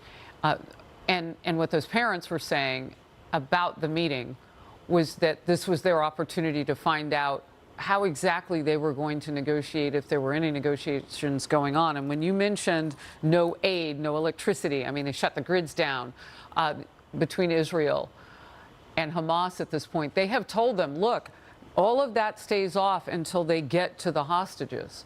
I mean, they've got to release those more than 150. And so it's a standoff on that issue at this point. But I saw a huge Israel flag when your photographer pulled out. I saw lights on. I don't know how many people are still in these areas. But again, the Ashkelon mayor earlier was saying they need help already. And you have shown us today the damage of the building you're standing in front of. I mean, those are normally pretty occupied areas by tenants, by residents. Trey Yingst, always great reporting. I appreciate it. We'll come back to you as the news warrants. You gave us so much good information and detail there. Appreciate it. You took it all over the country. Thank you. Thank you. 7 days now into the war. Big focus now, as I just mentioned, on getting hostages home, away from the hands of those bloodthirsty terrorists. And among them, of course, are American hostages. And there are other Americans who were there visiting during the High Holy Days a couple of weeks ago, Yom Kippur, Rosh Hashanah. They stayed with family members. Others may be working, contractors, a whole host of people. We're told a number like 16,000. I have not been able to confirm that fully with the State Department, but people who are there, who are working, have been saying that on this very program. That number is about right. National Security Council spokesman John Kirby said there's still no firm plan to put troops on the ground there. Defense Secretary Lloyd Austin is in Israel right now. Will you be willing to exercise your force and join the fighting? I ordered additional assets to the region to bolster deterrence. And again, the message that we would send to any country or group thinking to take advantage of this situation and widen the conflict, don't.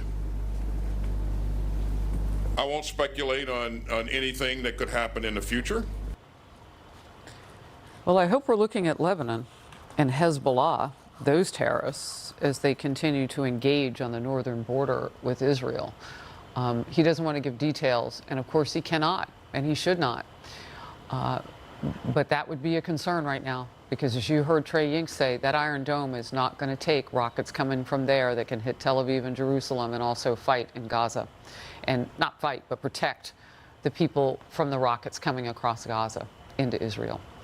The Biden administration finally arranging charter flights to get Americans out of Israel, those thousands of people I was just talking about. Those flights started this morning, however, no answers on whether they'll be able to get onto those flights. And if they do, will they have to reimburse the federal government? That's right. That's a policy that's been in place since 1944. Will they be enforcing that now? I've had families tell me, yeah, they were doing it in Afghanistan. I mean, this is part 2 of that.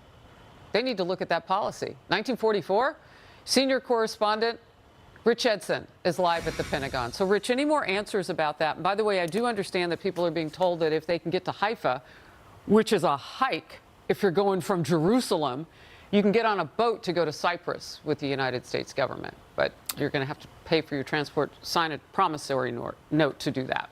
Yeah, that's, Harris, typically what you have to do. You have to sign an agreement before you take a U.S. government evacuation flight, a charter flight, any type of U.S. government paid for transportation out of an area. You've got to sign a note saying that you're going to pay the government back.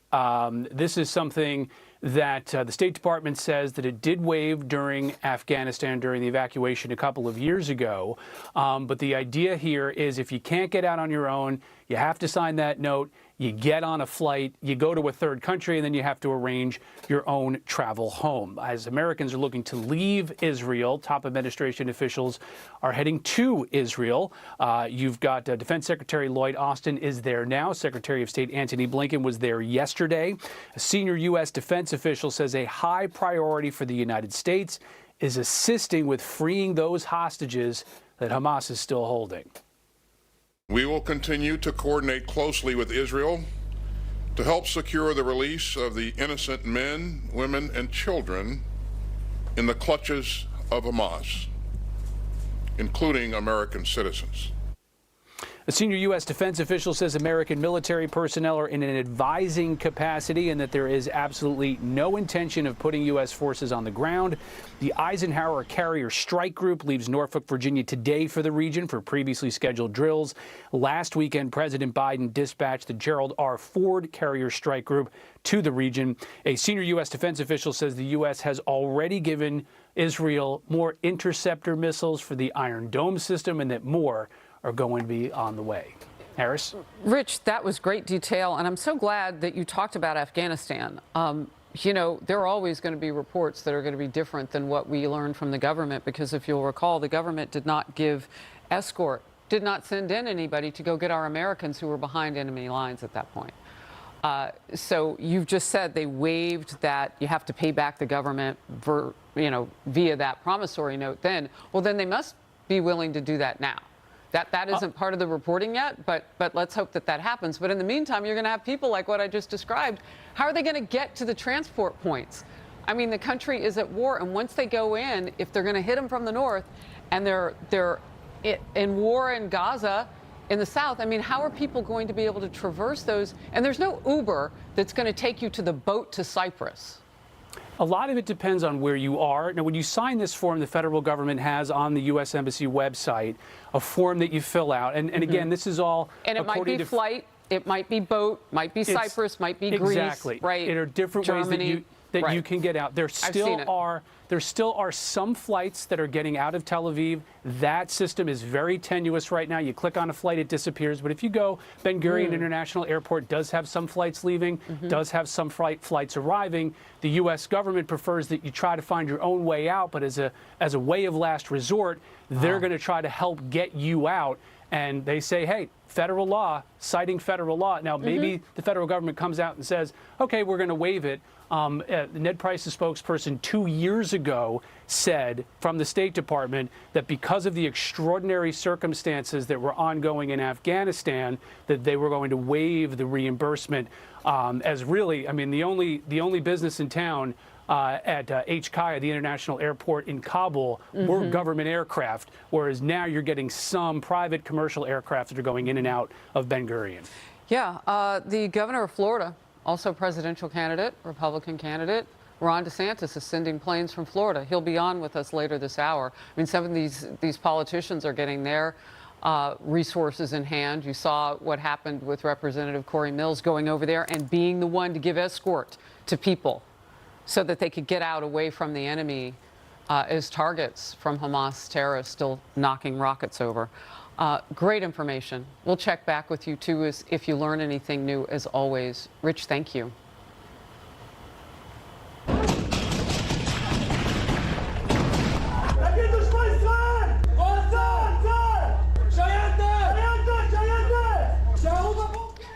Israel's armed forces releasing dramatic footage of an elite force retaking a Hamas military post, rescuing 250 hostages.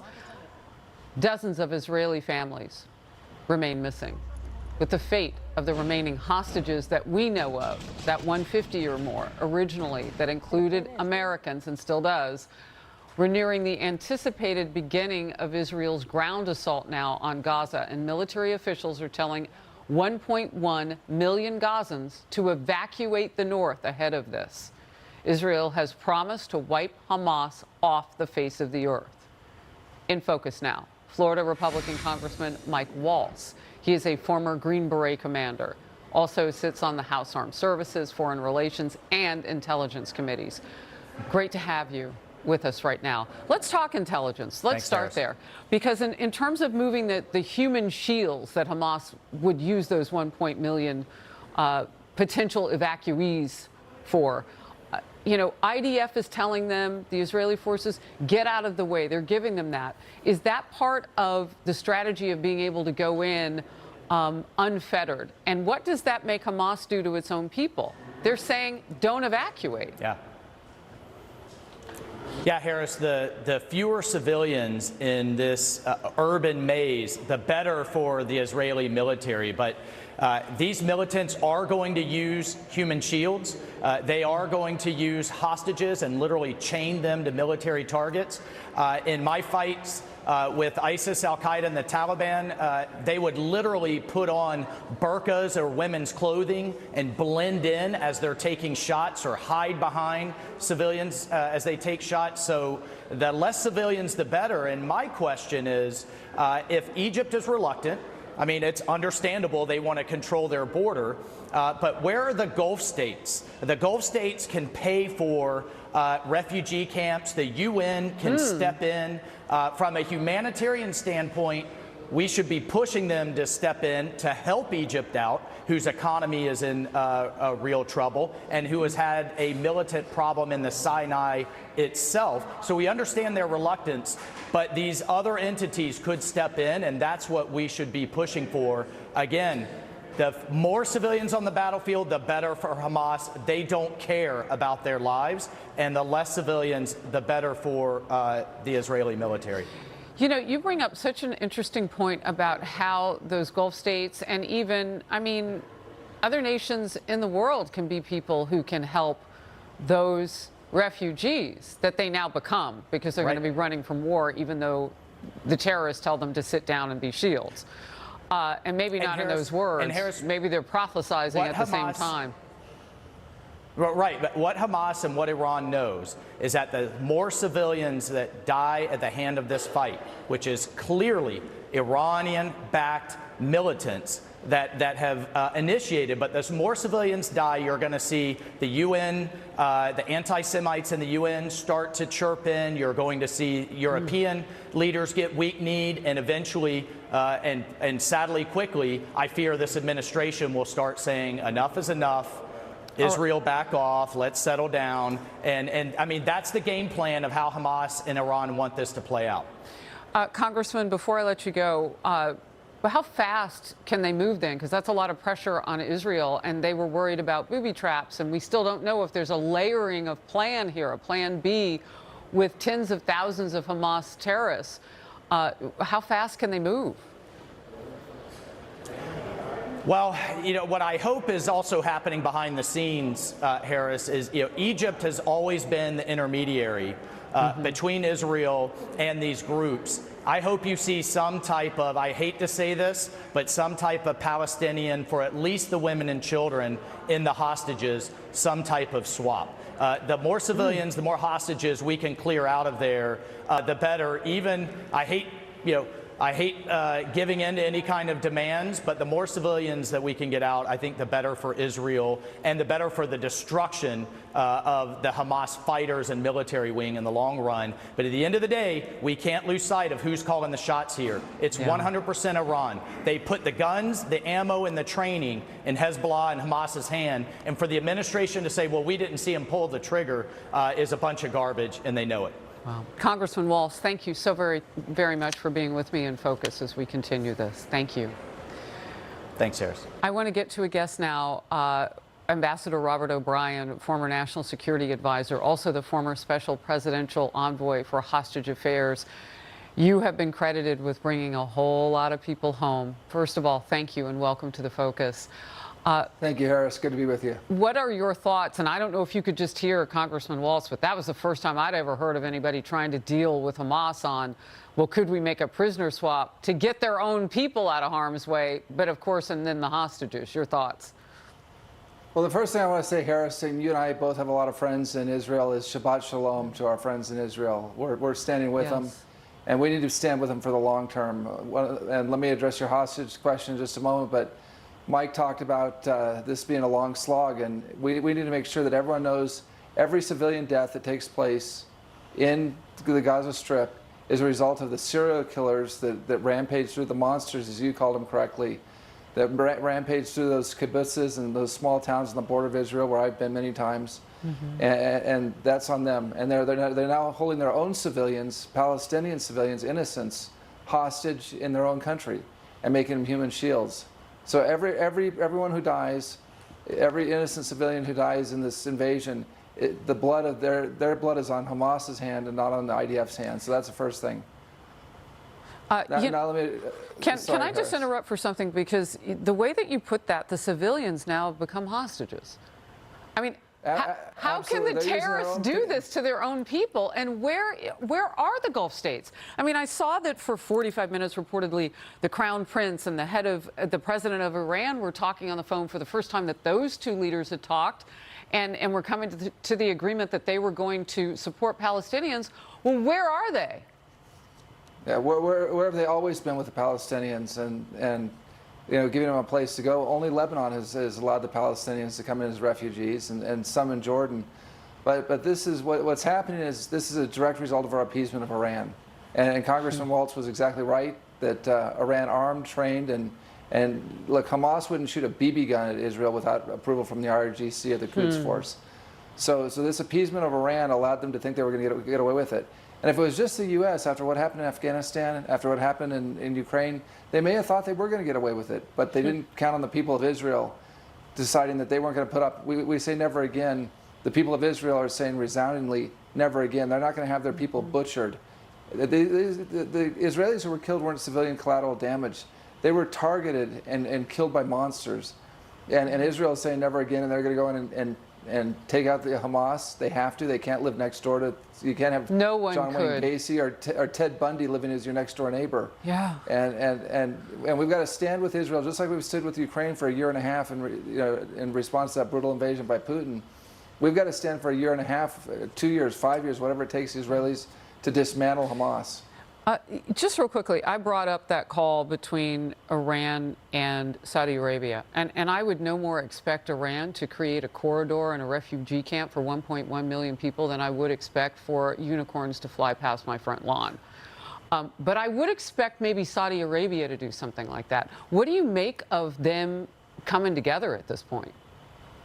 Well, look, I don't think the Saudis who are Sunni and are the custodians of the two holy places in Saudi Arabia, Mecca and Medina, to all of a sudden become friends with the Shia Iran. But I think what they are doing is hedging their bets, because they've seen this administration kowtow to Iran and appease Iran. We paid $6 billion in ransom to Iran. But that's just the tip of the iceberg, Harris. We've turned a blind eye to sanctions enforcement. And so when the Trump administration left office, Iran had $4 billion in foreign currency reserves. They now have over $70 billion in foreign currency reserves because we've turned a blind eye to their oil sales all over the world. We shut down our own Keystone pipeline and encouraged Tehran to pump more oil. Wow. I want to get to this. The United States has reached and they call this in quotes, a quiet understanding with Qatar, and to prevent Iran from tapping on to that $6 billion in sanctions that you just referred to. And that was part of last month's prisoner swap, which, by the way, that deal was a 5 for 5. So that was sweetener cash is what I've been calling that $6 billion. Lawmakers on both sides of the political aisle here at home are calling for those funds to be formally refrozen. Don't let them go anywhere. There is concern that if Iran could find a way to use that money to bolster Hamas efforts after questions about the country's possible involvement in Saturday's Hamas attack. The White House facing another round of questions on this. Let's watch together. Why is it that you won't come out and say that the U.S. does not intend to let this money go to Iran? Jackie, we've always had, since the beginning, we've always had the ability to provide oversight over the disbursement of these funds. We've always had the option, if we wanted it, to look at transactions and to make a call about whether we found it valid or not. That has not changed. And even now, as you and I are speaking, none of that money has been accessed by anybody. It's still all there. He said that like 10 times. What is the point? The point is we paid ransom to Iran. And you can call it whatever you want. You can call it an unfreezing of sanctioned money. You can call it a gift. You can call it whatever. But we're trying to buy Iran's love, their respect, their friendship. We're not going to do it. The mullahs just aren't that into us, and we've got to realize that. This started with Obama, continue with Biden. And what we're doing is we're putting our allies in the region at risk. I mean, one of the reasons the Saudis got on the call, and one of the reasons the Qataris are so worried about freezing the money, is because they're right across the Gulf from Iran, and they don't believe that the U.S. is going to come to their defense the way they did under the Trump administration.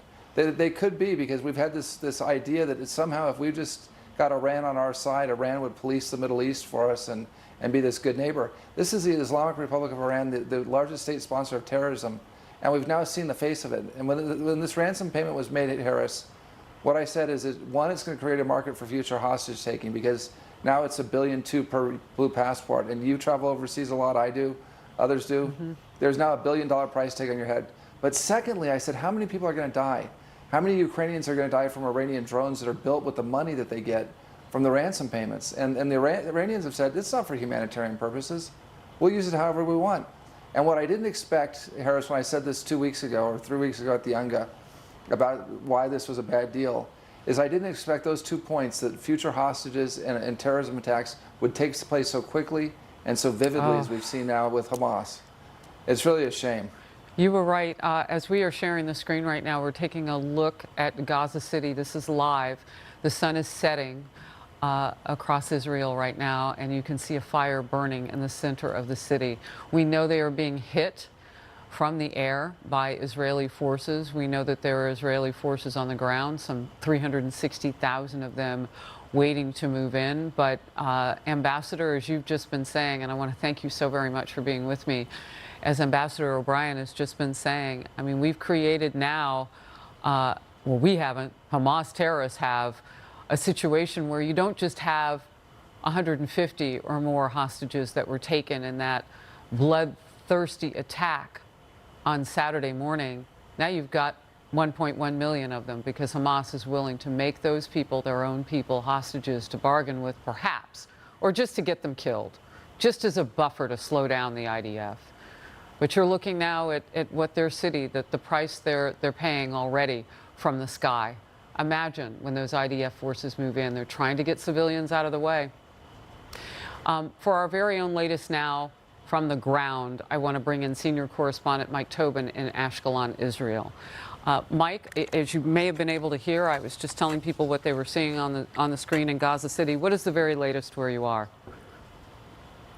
Well, what I'm hearing about Gaza City, you talk about getting people out of the way, that the exodus from Gaza City is indeed taking place. There's one primary road that runs south out of Gaza City toward the next population center is Khan Yunis, further south, and that is the town of Rafah. There's one road that runs along the beach. The problem is now you got to get 1.1 million people over that road. I can't tell you that all of the people are leaving Gaza City, but what I'm hearing from sources in Gaza City is that a lot of people are making the exodus, trying to brave this traffic jam and get out of harm's way, as the Israeli Defense Forces made it clear that they're going to be coming in soon anyway. Meantime, the rockets continue to come out of Gaza. We have new video of a rocket making impact in the town of Ashkelon, Israel, where we were just a short time ago. I spoke with the mayor there. He's absolutely exasperated, impatient with the Israeli Defense Force, saying the army needs to get into Gaza and do whatever is necessary to stop this rocket fire. Too bad the army is not hitting them in a meaningful way. I do not see a normal country letting this happen. Civilians are being hurt. We saw the atrocities that started a week ago. They are continuing. The Israeli Air Force hit some 750 targets over the night and continued to hit targets throughout the day. One of the remarkable things that came down over Gaza was a load of leaflets were dropped over Gaza. That is how the Israeli Defense Forces are communicating with the people of Gaza that they need to evacuate, they need to flee and head south for their own safety. There were some reports that Hamas leadership was preventing them from leaving. That doesn't appear to be the case. People are indeed leaving. They got some messages that Hamas leadership didn't want them to go, but it looks like they're going anyway. There's a lot of confusion, a lot of panic. People are heading south, but they don't know where they will go and where they will stay in this time of crisis. Harris? You know, as you mentioned that, those leaflets, I mean, that is something that we have seen Americans and Western allies do in other conflicts, drop those, try to get civilians out of the way. It is a blessing that those people are not listening to the killers that would use them as human shields. Of course, there are 1.1 million of them, and they only have 24 hours. So we'll be watching to see if they get enough help to move out of the zone where they need to go. My question for you now, though, is what has changed in the last couple of days in terms of what you can see as the ramp up to a ground invasion? All you really see, frankly, Harris, in terms of change is more and more. There are more soldiers piling up. There is more armor at the ready. Frankly, I think the soldiers are ready to go. We can't stay at the locations where they're massing the armor very long because someone will generally run us off. But they are there. Massive forces here along the Gaza Strip. In terms of the airstrikes and the artillery, they continue to soften the battlefield in preparation for what now appears to be an imminent ground invasion. They did give them 24 hours to evacuate, so you know there's a timeline right now where we're not going to see the ground invasion begin. And I think what's kind of interesting is the sun goes down. Usually when the sun goes down, the rocket fire comes out of the Gaza Strip. Now, are the rocket teams heeding the order to evacuate and blending in with the civilian population? We'll probably know that here in just a short time, Harris. Okay, so, you know, when you say blending in with the population, I don't think you could hear Ambassador Robert O'Brien, who was responsible for bringing many people out of hostage situations under the Trump administration around the world. He was saying that what they'll do is, he's seen al-Qaeda don women's clothing and do whatever they could to blend in. I mean, Hamas has tunnels. They don't have to do all of that. They can just go down below and leave the people to die up above them. Well, what I'm hearing is the high-value targets are going down in the tunnels. The high-value targets are all in hiding. And that means the higher-ranking Hamas members are all, the leadership is all in hiding. The lower-level guys have just slipped into civilian clothes, and they're blending back in within the population. You talk about using them as human shields. That indeed appears to be the case. So they very well could have slipped into their civilian clothes, be part of this population that's moving south. So the people who think they're fleeing Hamas in terms of being used as human shields, well, they're still being used as human shields. Mike Tobin, as always, excellent reporting. I appreciate you being where you are. I do want, because my team has just told me that I have a little bit extra time with you, but I want to, I hear so much noise in the background with you. I just want to be cautious. So if you need to step away, just say it. But what I am curious about now, though, is we've got now Americans in Israel. And as we talk about getting them out, people may not understand that the targets now are going to be places like Tel Aviv and Jerusalem from the north. Because I've had viewers even on social media asking, well, why are we so worried about getting Americans out? They're not in harm's way. Can you speak at all to that? Well, really, the whole country is now in range, particularly with Iran supplying the weapons to Hamas. In the old days when I was here, only towns like Sderot, where I am now, were in range of the Palestinian rockets because they were just flying pipe bombs that people would dig pipes out of the ground, take them to machine shops, and make crude bombs. Now that they have the support of Iran and the smuggling tunnels to the south, well, they can reach all the way to Tel Aviv from here at the Gaza Strip. And as you saw in the Hezbollah war of 2006, well, they can reach all the way to Tel Aviv from the north. So the whole country is now in range, and that is primarily due to the sponsorship of Iran, Harris. All right. Mike Tobin, thank you so very much. The Secretary of State is in Doha, Qatar right now. Antony Blinken, let's watch live. Qatar has been a very close partner to the United States on a broad range of issues that are crucial to both of our countries and to this region, from working together on evacuating Americans, Afghans, and others from Afghanistan, to cooperating very closely in responding to humanitarian emergencies like the devastating earthquakes in Turkey and in Syria. We're meeting today at what is a difficult but also consequential time for the region, in the wake of Hamas's appalling attacks that killed more than 1,300 Israelis, at least 27 American citizens, and people from more than 30 countries. The United States and Qatar share the goal of preventing this conflict from spreading. We discussed in detail our efforts to prevent any actor, state, or non-state, from creating a new front in this conflict. We're also working intensively together to secure the release of hostages, including American citizens, being held by Hamas in Gaza. I'm grateful for the urgency that Qatar is bringing to this effort. I had an opportunity to meet yesterday with the families of some of those being held hostage by Hamas. Their anguish is profound. They're desperate to bring their loved ones home, and we are working urgently on that effort. We're doing that with Qatar, and we're doing that with allies and partners across the region. As Israel continues to respond to Hamas's devastating attacks, the United States will ensure that it has what it needs to defend its people. Secretary of Defense Austin was in Israel today, doing just that, working closely with the Israelis to make sure that we're providing them what they need and that we'll be able to do that on an ongoing basis. At the same time, we're in constant communication with Israeli officials and with multilateral and international organizations, humanitarian organizations, including the United Nations agencies, including the ICRC, to get aid to civilians in Gaza. As I said yesterday in Tel Aviv, Israel has the right, indeed it has the obligation, to defend its people and to try to ensure that Hamas can never repeat what it's done. We continue to discuss with Israel the importance of taking every possible precaution to avoid harming civilians. We recognize that many Palestinian families in Gaza are suffering through no fault of their own, and that Palestinian civilians have lost their lives. We mourn the loss of every innocent life, Israeli, Palestinian, Jew, Christian, Muslim, as well as civilians of every faith and every nationality who've been killed. Let's not lose sight of why this is happening. Israel is conducting operations in Gaza because Hamas carried out terrorist attacks that killed, in the most horrific ways, 1,300 of its people. Hamas terrorists slaughtered, raped, mutilated, tortured, burned innocent civilians, from babies to the elderly, men, women, boys, and girls. Now, efforts to get humanitarian aid into Gaza are complicated by the fact that Hamas continues to use innocent civilians as human shields and is reportedly blocking roads to prevent Palestinians from moving to southern Gaza out of harm's way.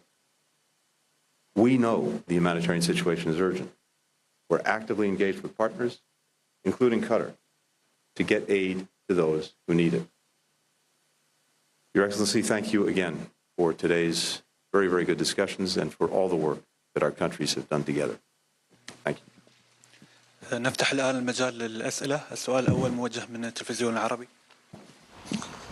حسمتك التلفزيون العربي. السؤال الأول موجه لمعالي All right, so we are told that there is not immediate translation of this right away. We have just heard from the United States Secretary of State, Antony Blinken. As this continues, we will monitor it. For now, I want to bring in Republican presidential candidate and Governor of Florida, Ron DeSantis, joining me now. Governor, thank you for being with me. I first of all just want to get your reaction to what you just heard from the Secretary of State.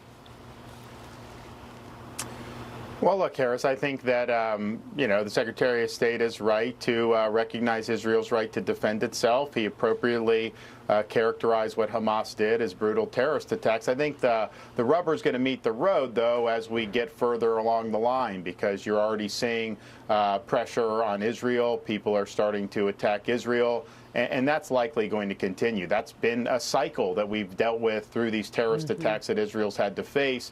So I just think it's important that they're in this for the long haul, that they know that Israel's finally got to deal with this problem. You have to go into Gaza, you have to uproot all the infrastructure, and you have to eliminate Hamas as a functioning force. And if you don't do that, then you're going to face these attacks in the future. Well, as a former member of the Navy SEAL Team 1, I know you were JAG for them, attorney. From your experience, what kind of urban sort of war content are they going to face with many of these people being able to go underground into tunnels that they built?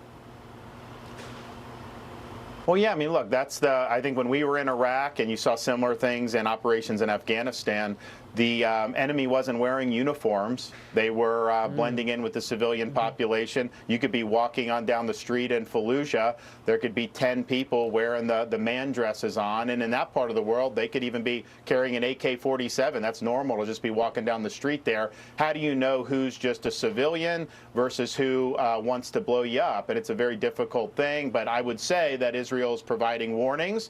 I don't think that Hamas should be able to just use people as human shields. But in some respects, I think this is going to be much more extensive urban warfare than what was done during the Iraq and Afghanistan campaigns, because I think that at that point it was basically all U.S. forces wanted to do was just stop the terrorism. They wanted to have a post-Saddam government. So there was no real desire to just totally decimate all the infrastructure in the country.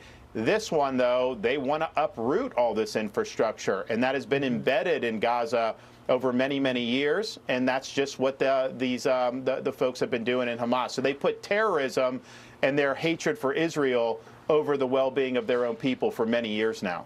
I know that you were helping out with flights from Florida to be able to bring Americans home. We do need to go back to the ambassador, Antony Blinken, but I wanted to talk with you about that. We'll bring you back, but we need to get back to the ambassador now. I'm so grateful for your time and your expertise on that, Governor DeSantis, now the Secretary. Should not be the target of military operations.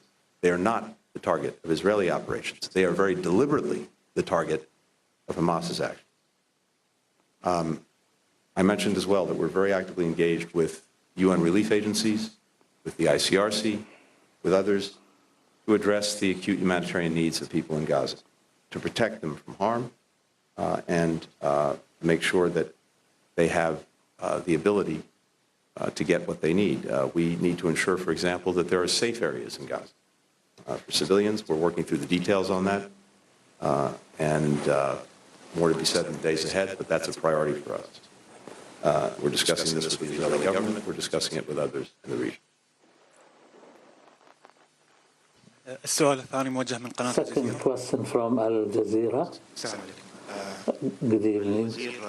Your Excellency, my name is Ahmed Al Jassim from Al Jazeera. My question. All right, so the opportunity now to talk with the governor of Florida as we go back and forth. Again, sometimes they'll do these in such a way that it is more readily easy to understand what's going on as they ping pong back and forth.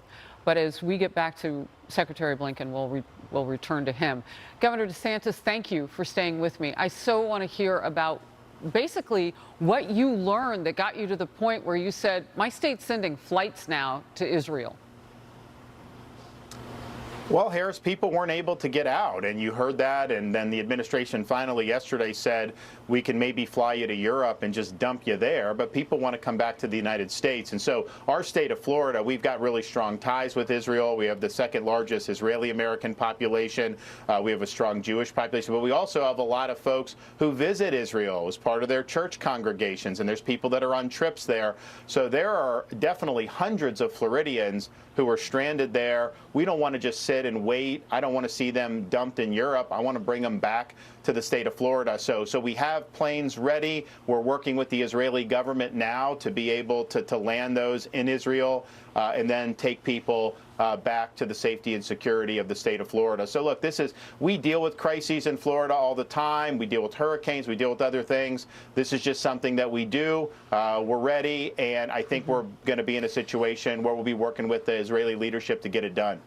Let's drill down on the details for people who can watch and listen all over the world. Of course, right now we're in Holy Sabbath. It is Friday after dark there.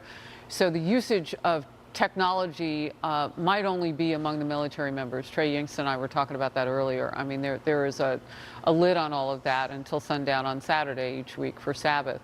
But for those who will hear and learn about it tomorrow, what types of planes? I mean, are these Army National Guard, Air National Guard? Are these commercial airlines that you're working with? How will that work? I mean, even the government hasn't been able to do what you're doing. Well, yeah, I mean, look, that's the I think when we were in Iraq and you saw similar things in operations in Afghanistan, the enemy wasn't wearing uniforms. They were blending in with the civilian population. You could be walking on down the street in Fallujah. There could be 10 people wearing the man dresses on. And in that part of the world, they were not just sit and wait. I don't want to see them dumped in Europe. I want to bring them back to the state of Florida. So we have planes ready. We're working with the Israeli government now to be able to Well, it's a variety, and we have different vendors, and we contract with different people. It's also the case that Israel may limit the size of the plane that can go into Ben Gurion Airport, so you may have to do a short flight out of the country and then get people on the bigger plane. So we're working through all those details, but and we wanted to get a flight lifted off prior to Shabbat, so the Sabbath.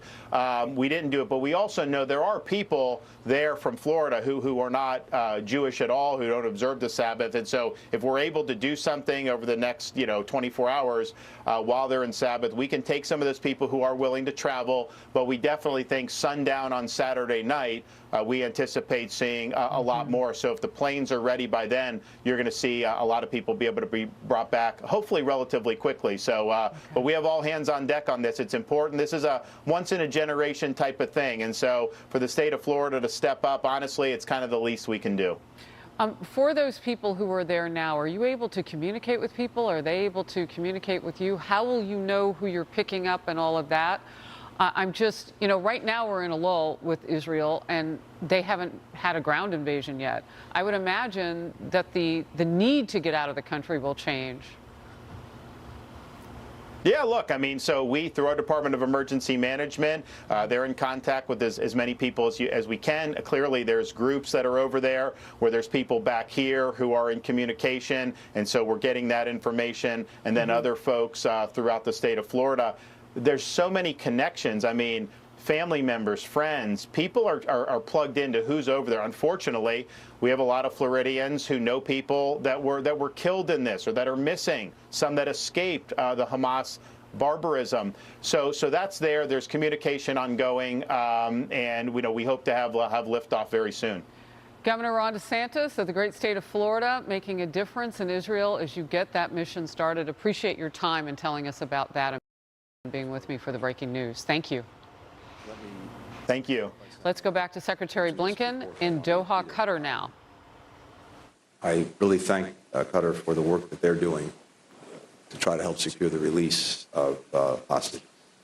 This is something that we deeply appreciate. I know that other countries do as well, and it's something that we're actively pursuing. I've also been making it clear in all of my conversations throughout this trip that there can be no more business as usual with Hamas. Murdering babies, burning families to death, taking little children as hostages. These are unconscionable acts of brutality. Every country, in our judgment, needs to condemn these actions, needs to hold them accountable, and we will continue to make that clear. When it comes to providing for civilians in Gaza, both ensuring that they can be out of harm's way and that they can have access to the support that they need, the humanitarian assistance, the food, the medicine, the water. Our focus now is on helping to create safe zones, and we're doing that with the leading international organizations. We're doing that engaged with Israel, and we're working with other countries to that end. So that's where our focus is. We think this is the best way to make sure that civilians who are caught in a crossfire of Hamas's making can be safe and receive the assistance they need. Thank you. السؤال الأخير موجه من بلومبرج. Final question from Bloomberg. Hi, thank you. Mr. Secretary, I know the situation in Israel is highly charged and very fluid, but are you worried about the medium and long-term consequences of what's unfolding in Gaza? Are you worried that Israel may be simply retaliating in a fury because of the horrendous nature of these attacks and might not have a medium or long-term plan? And secondly, I'm wondering, how worried are you about a second front in this war? Iran and Hezbollah have already made threats of opening this new front if attacks on civilians or an Israeli blockade of Gaza continues. What would the U.S. response be if Hezbollah ramps up its own attacks, for instance, in response to a ground invasion? And Sheikh Mohammed, the U.S. and Israel are both struggling with this tragic and fluid hostage situation that the Secretary was talking about. and have looked for Qatar to help navigate it. Can you tell us about your engagements with Hamas, and are you optimistic about getting these people back alive, given reports that some of them may have already died in Israeli strikes on Gaza? And secondly, there have been rising criticism and protests across the Arab world as Israel's retaliation continues. What's your view of how Israel is conducting its military response? And are you worried about the potential, are you also worried about the potential for medium and long-term consequences of what's happening? Thank you. Ian, thank you very much. First part of the question, no country can tolerate having a terrorist group come in, slaughter its people in the most unconscionable way, and live like that. What Israel is doing is not retaliation. What Israel is doing is defending the lives of its people and, as I said, trying to make sure that this cannot happen again. And I think any country faced with what Israel has suffered would likely do the same thing. Imagine if this had happened in the United States. So that's what is happening. Of course, it's important to think about, as one might put it, the day after and where this goes. And I believe that is very much a part of Israel's thinking as well as our own and the thinking of many other countries in the region. Because one thing is for sure, we can't go back to the status quo that allowed this to happen in the first place. So that has to be part of the thinking, and it is. But the immediate focus, again, is on making sure that Israelis are protected, defended, and that, again, this can't be allowed to be repeated. With regard to a second front, you put it, yes, this is something that we're very focused on. We have been from day one. We want to make sure that no other country or entity try to take advantage of the situation. The President's been very, very clear about that. He said very starkly that any state or non-state actor considering that should not. Don't do it. And he's backed that up in a number of ways, including, as I've mentioned the other day and is known, deploying our largest aircraft carrier battle group to the Eastern Mediterranean. So that's clearly designed to help ensure that anyone contemplating getting engaged doesn't do it. But beyond that, a big part of my own conversations here throughout this trip, including today, following up the next couple of days, is working with other countries to make sure that they're using their own contacts, their own influence, their own relationship to make that case that no one else should be taking this moment, choose to create more trouble in some other place. I should mention as well that earlier today, I had a very good conversation with President Abbas of the Palestinian Authority. And among other things, the Palestinian Authority is acting effectively to try to ensure that there is security and stability in the West Bank, something that is very much appreciated, and they are working as they've done in the past with Israel to that effect. So in each of these areas, yes, this is a focus, and it's very important that this not expand to other places. Regarding your question about the progress on the hostages, actually it's very early to judge with the intensity of the war right now how hopeful we are. But we have to be always hopeful in order to get those hostages back. I think that the progress will be determined in the next few days, hopefully, and we will see if there will be a positive prospect for that. But we are doing our best. Our partners are doing their best in order to get them released safely. On our views on the Israeli response in Gaza, we have seen the amount of devastation that's hit Gaza, which almost now half of it been distracted, and the number of people who've been killed throughout this operation is significant. And we believe that human beings are human beings everywhere, whether they are in Israel or Palestinians. They have the same value.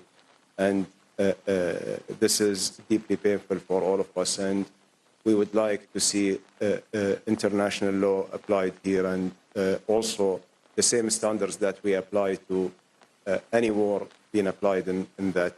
We are trying our best in keeping the communication open in order to ensure that the humanitarian suffering doesn't continue, and moving ahead with the humanitarian passages for the aid to be provided to them. We cannot deprive the people in Gaza from electricity, water, and medicine, and like all the means of life. We believe that the situation is very dangerous. On the future prospect of this, the entire situation is very worrying for the entire region, and we believe in the absence of any political horizon and hope for the Palestinians, this issue will keep ongoing, unfortunately. So that's why we need to focus on how the day after will be dealt with and how we can create a political horizon and hope for the Palestinian people.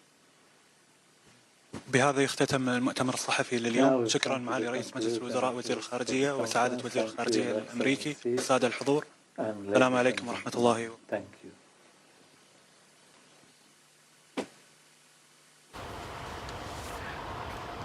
So that was live from Doha, Qatar. Qatar is in an interesting position, along with many of those in the Middle East and the Gulf states. I mean, they've got to navigate the waters of Iran, backing monsters like Hamas terrorists. They've got to navigate the waters with us. I mean, they want to have normal relations and trade relations and all of that with the greatest country in the world, the United States. You heard the Prime Minister there saying, and I thought this was really important. He said, you know, he's worried about the humanitarian crisis. So are the Israelis. That's why the IDF has given them 24 hours to get those people out of the way. And Hamas, in the meantime, is trying to block them and tell them you can't leave. But we've seen through our own reporting in the last hour that there is a steady stream of people trying to get out of that strike zone as Israel is prepared to invade Gaza. So where they will invade, they're trying to get people to go south. And it's starting to happen now. So that's a blessing. But here's what the Prime Minister of Qatar just said. He said, what we should be concentrating now on is the day after, how the day after will be, what comes next in all of this, and how do you keep something like Hamas from folding right back in if Israel, and we anticipate that they will be successful in knocking them down, just like under the former administration we knocked out ISIS. So if that happens, if and when it happens, how will the day after be? That is a really important question he's asking. And that's what they're concentrating on, the future beyond this. So I think there is some calculation that you're not going to stop Israel from doing this. And they are likely going to be successful. So what do you do next? Meanwhile, Israel is in that ready mode, as I explained. Artillery strikes continuing to hit Hamas military targets throughout the area. And it's dark there now. So this is usually when you really see that ramp up. We also have seen massive anti-Israel protesting erupting throughout the Middle East, including countries like Yemen, Jordan, and even in the West Bank, and even here. I mean, let's not talk like the United States isn't seeing some of this too, following calls from the former leader of Hamas for an international day of rage, a jihad. This is Outnumbered. I'm Harris Faulkner, here with my co-hosts Kayleigh McEnany and Emily Campagno. Also joining us today, Fox and Friends First co-host and author of Cooking with Friends. Get the book if you haven't, it's delicious. Carly Shimkus, and Fox and Friends Weekend co-host Pete Hegseth, bringing all of his heart, military experience, and just everything that he is to us today. So thank you. Now, disturbing new video, and we want to always give a pause, and we mean it when we say that it can be for some people.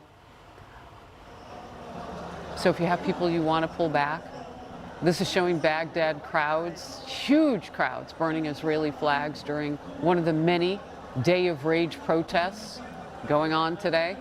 Several United States cities, as I mentioned, now on high alert, bolstering police presence and increasing security measures around houses of worship, schools, in Jewish communities and beyond. anticipating more pro-Palestinian demonstrations throughout the weekend. And in Israel, the military, again, warning 1.1 million people in northern Gaza to evacuate their homes immediately and head south. They have less than 24 hours to do that now because that call came several hours ago.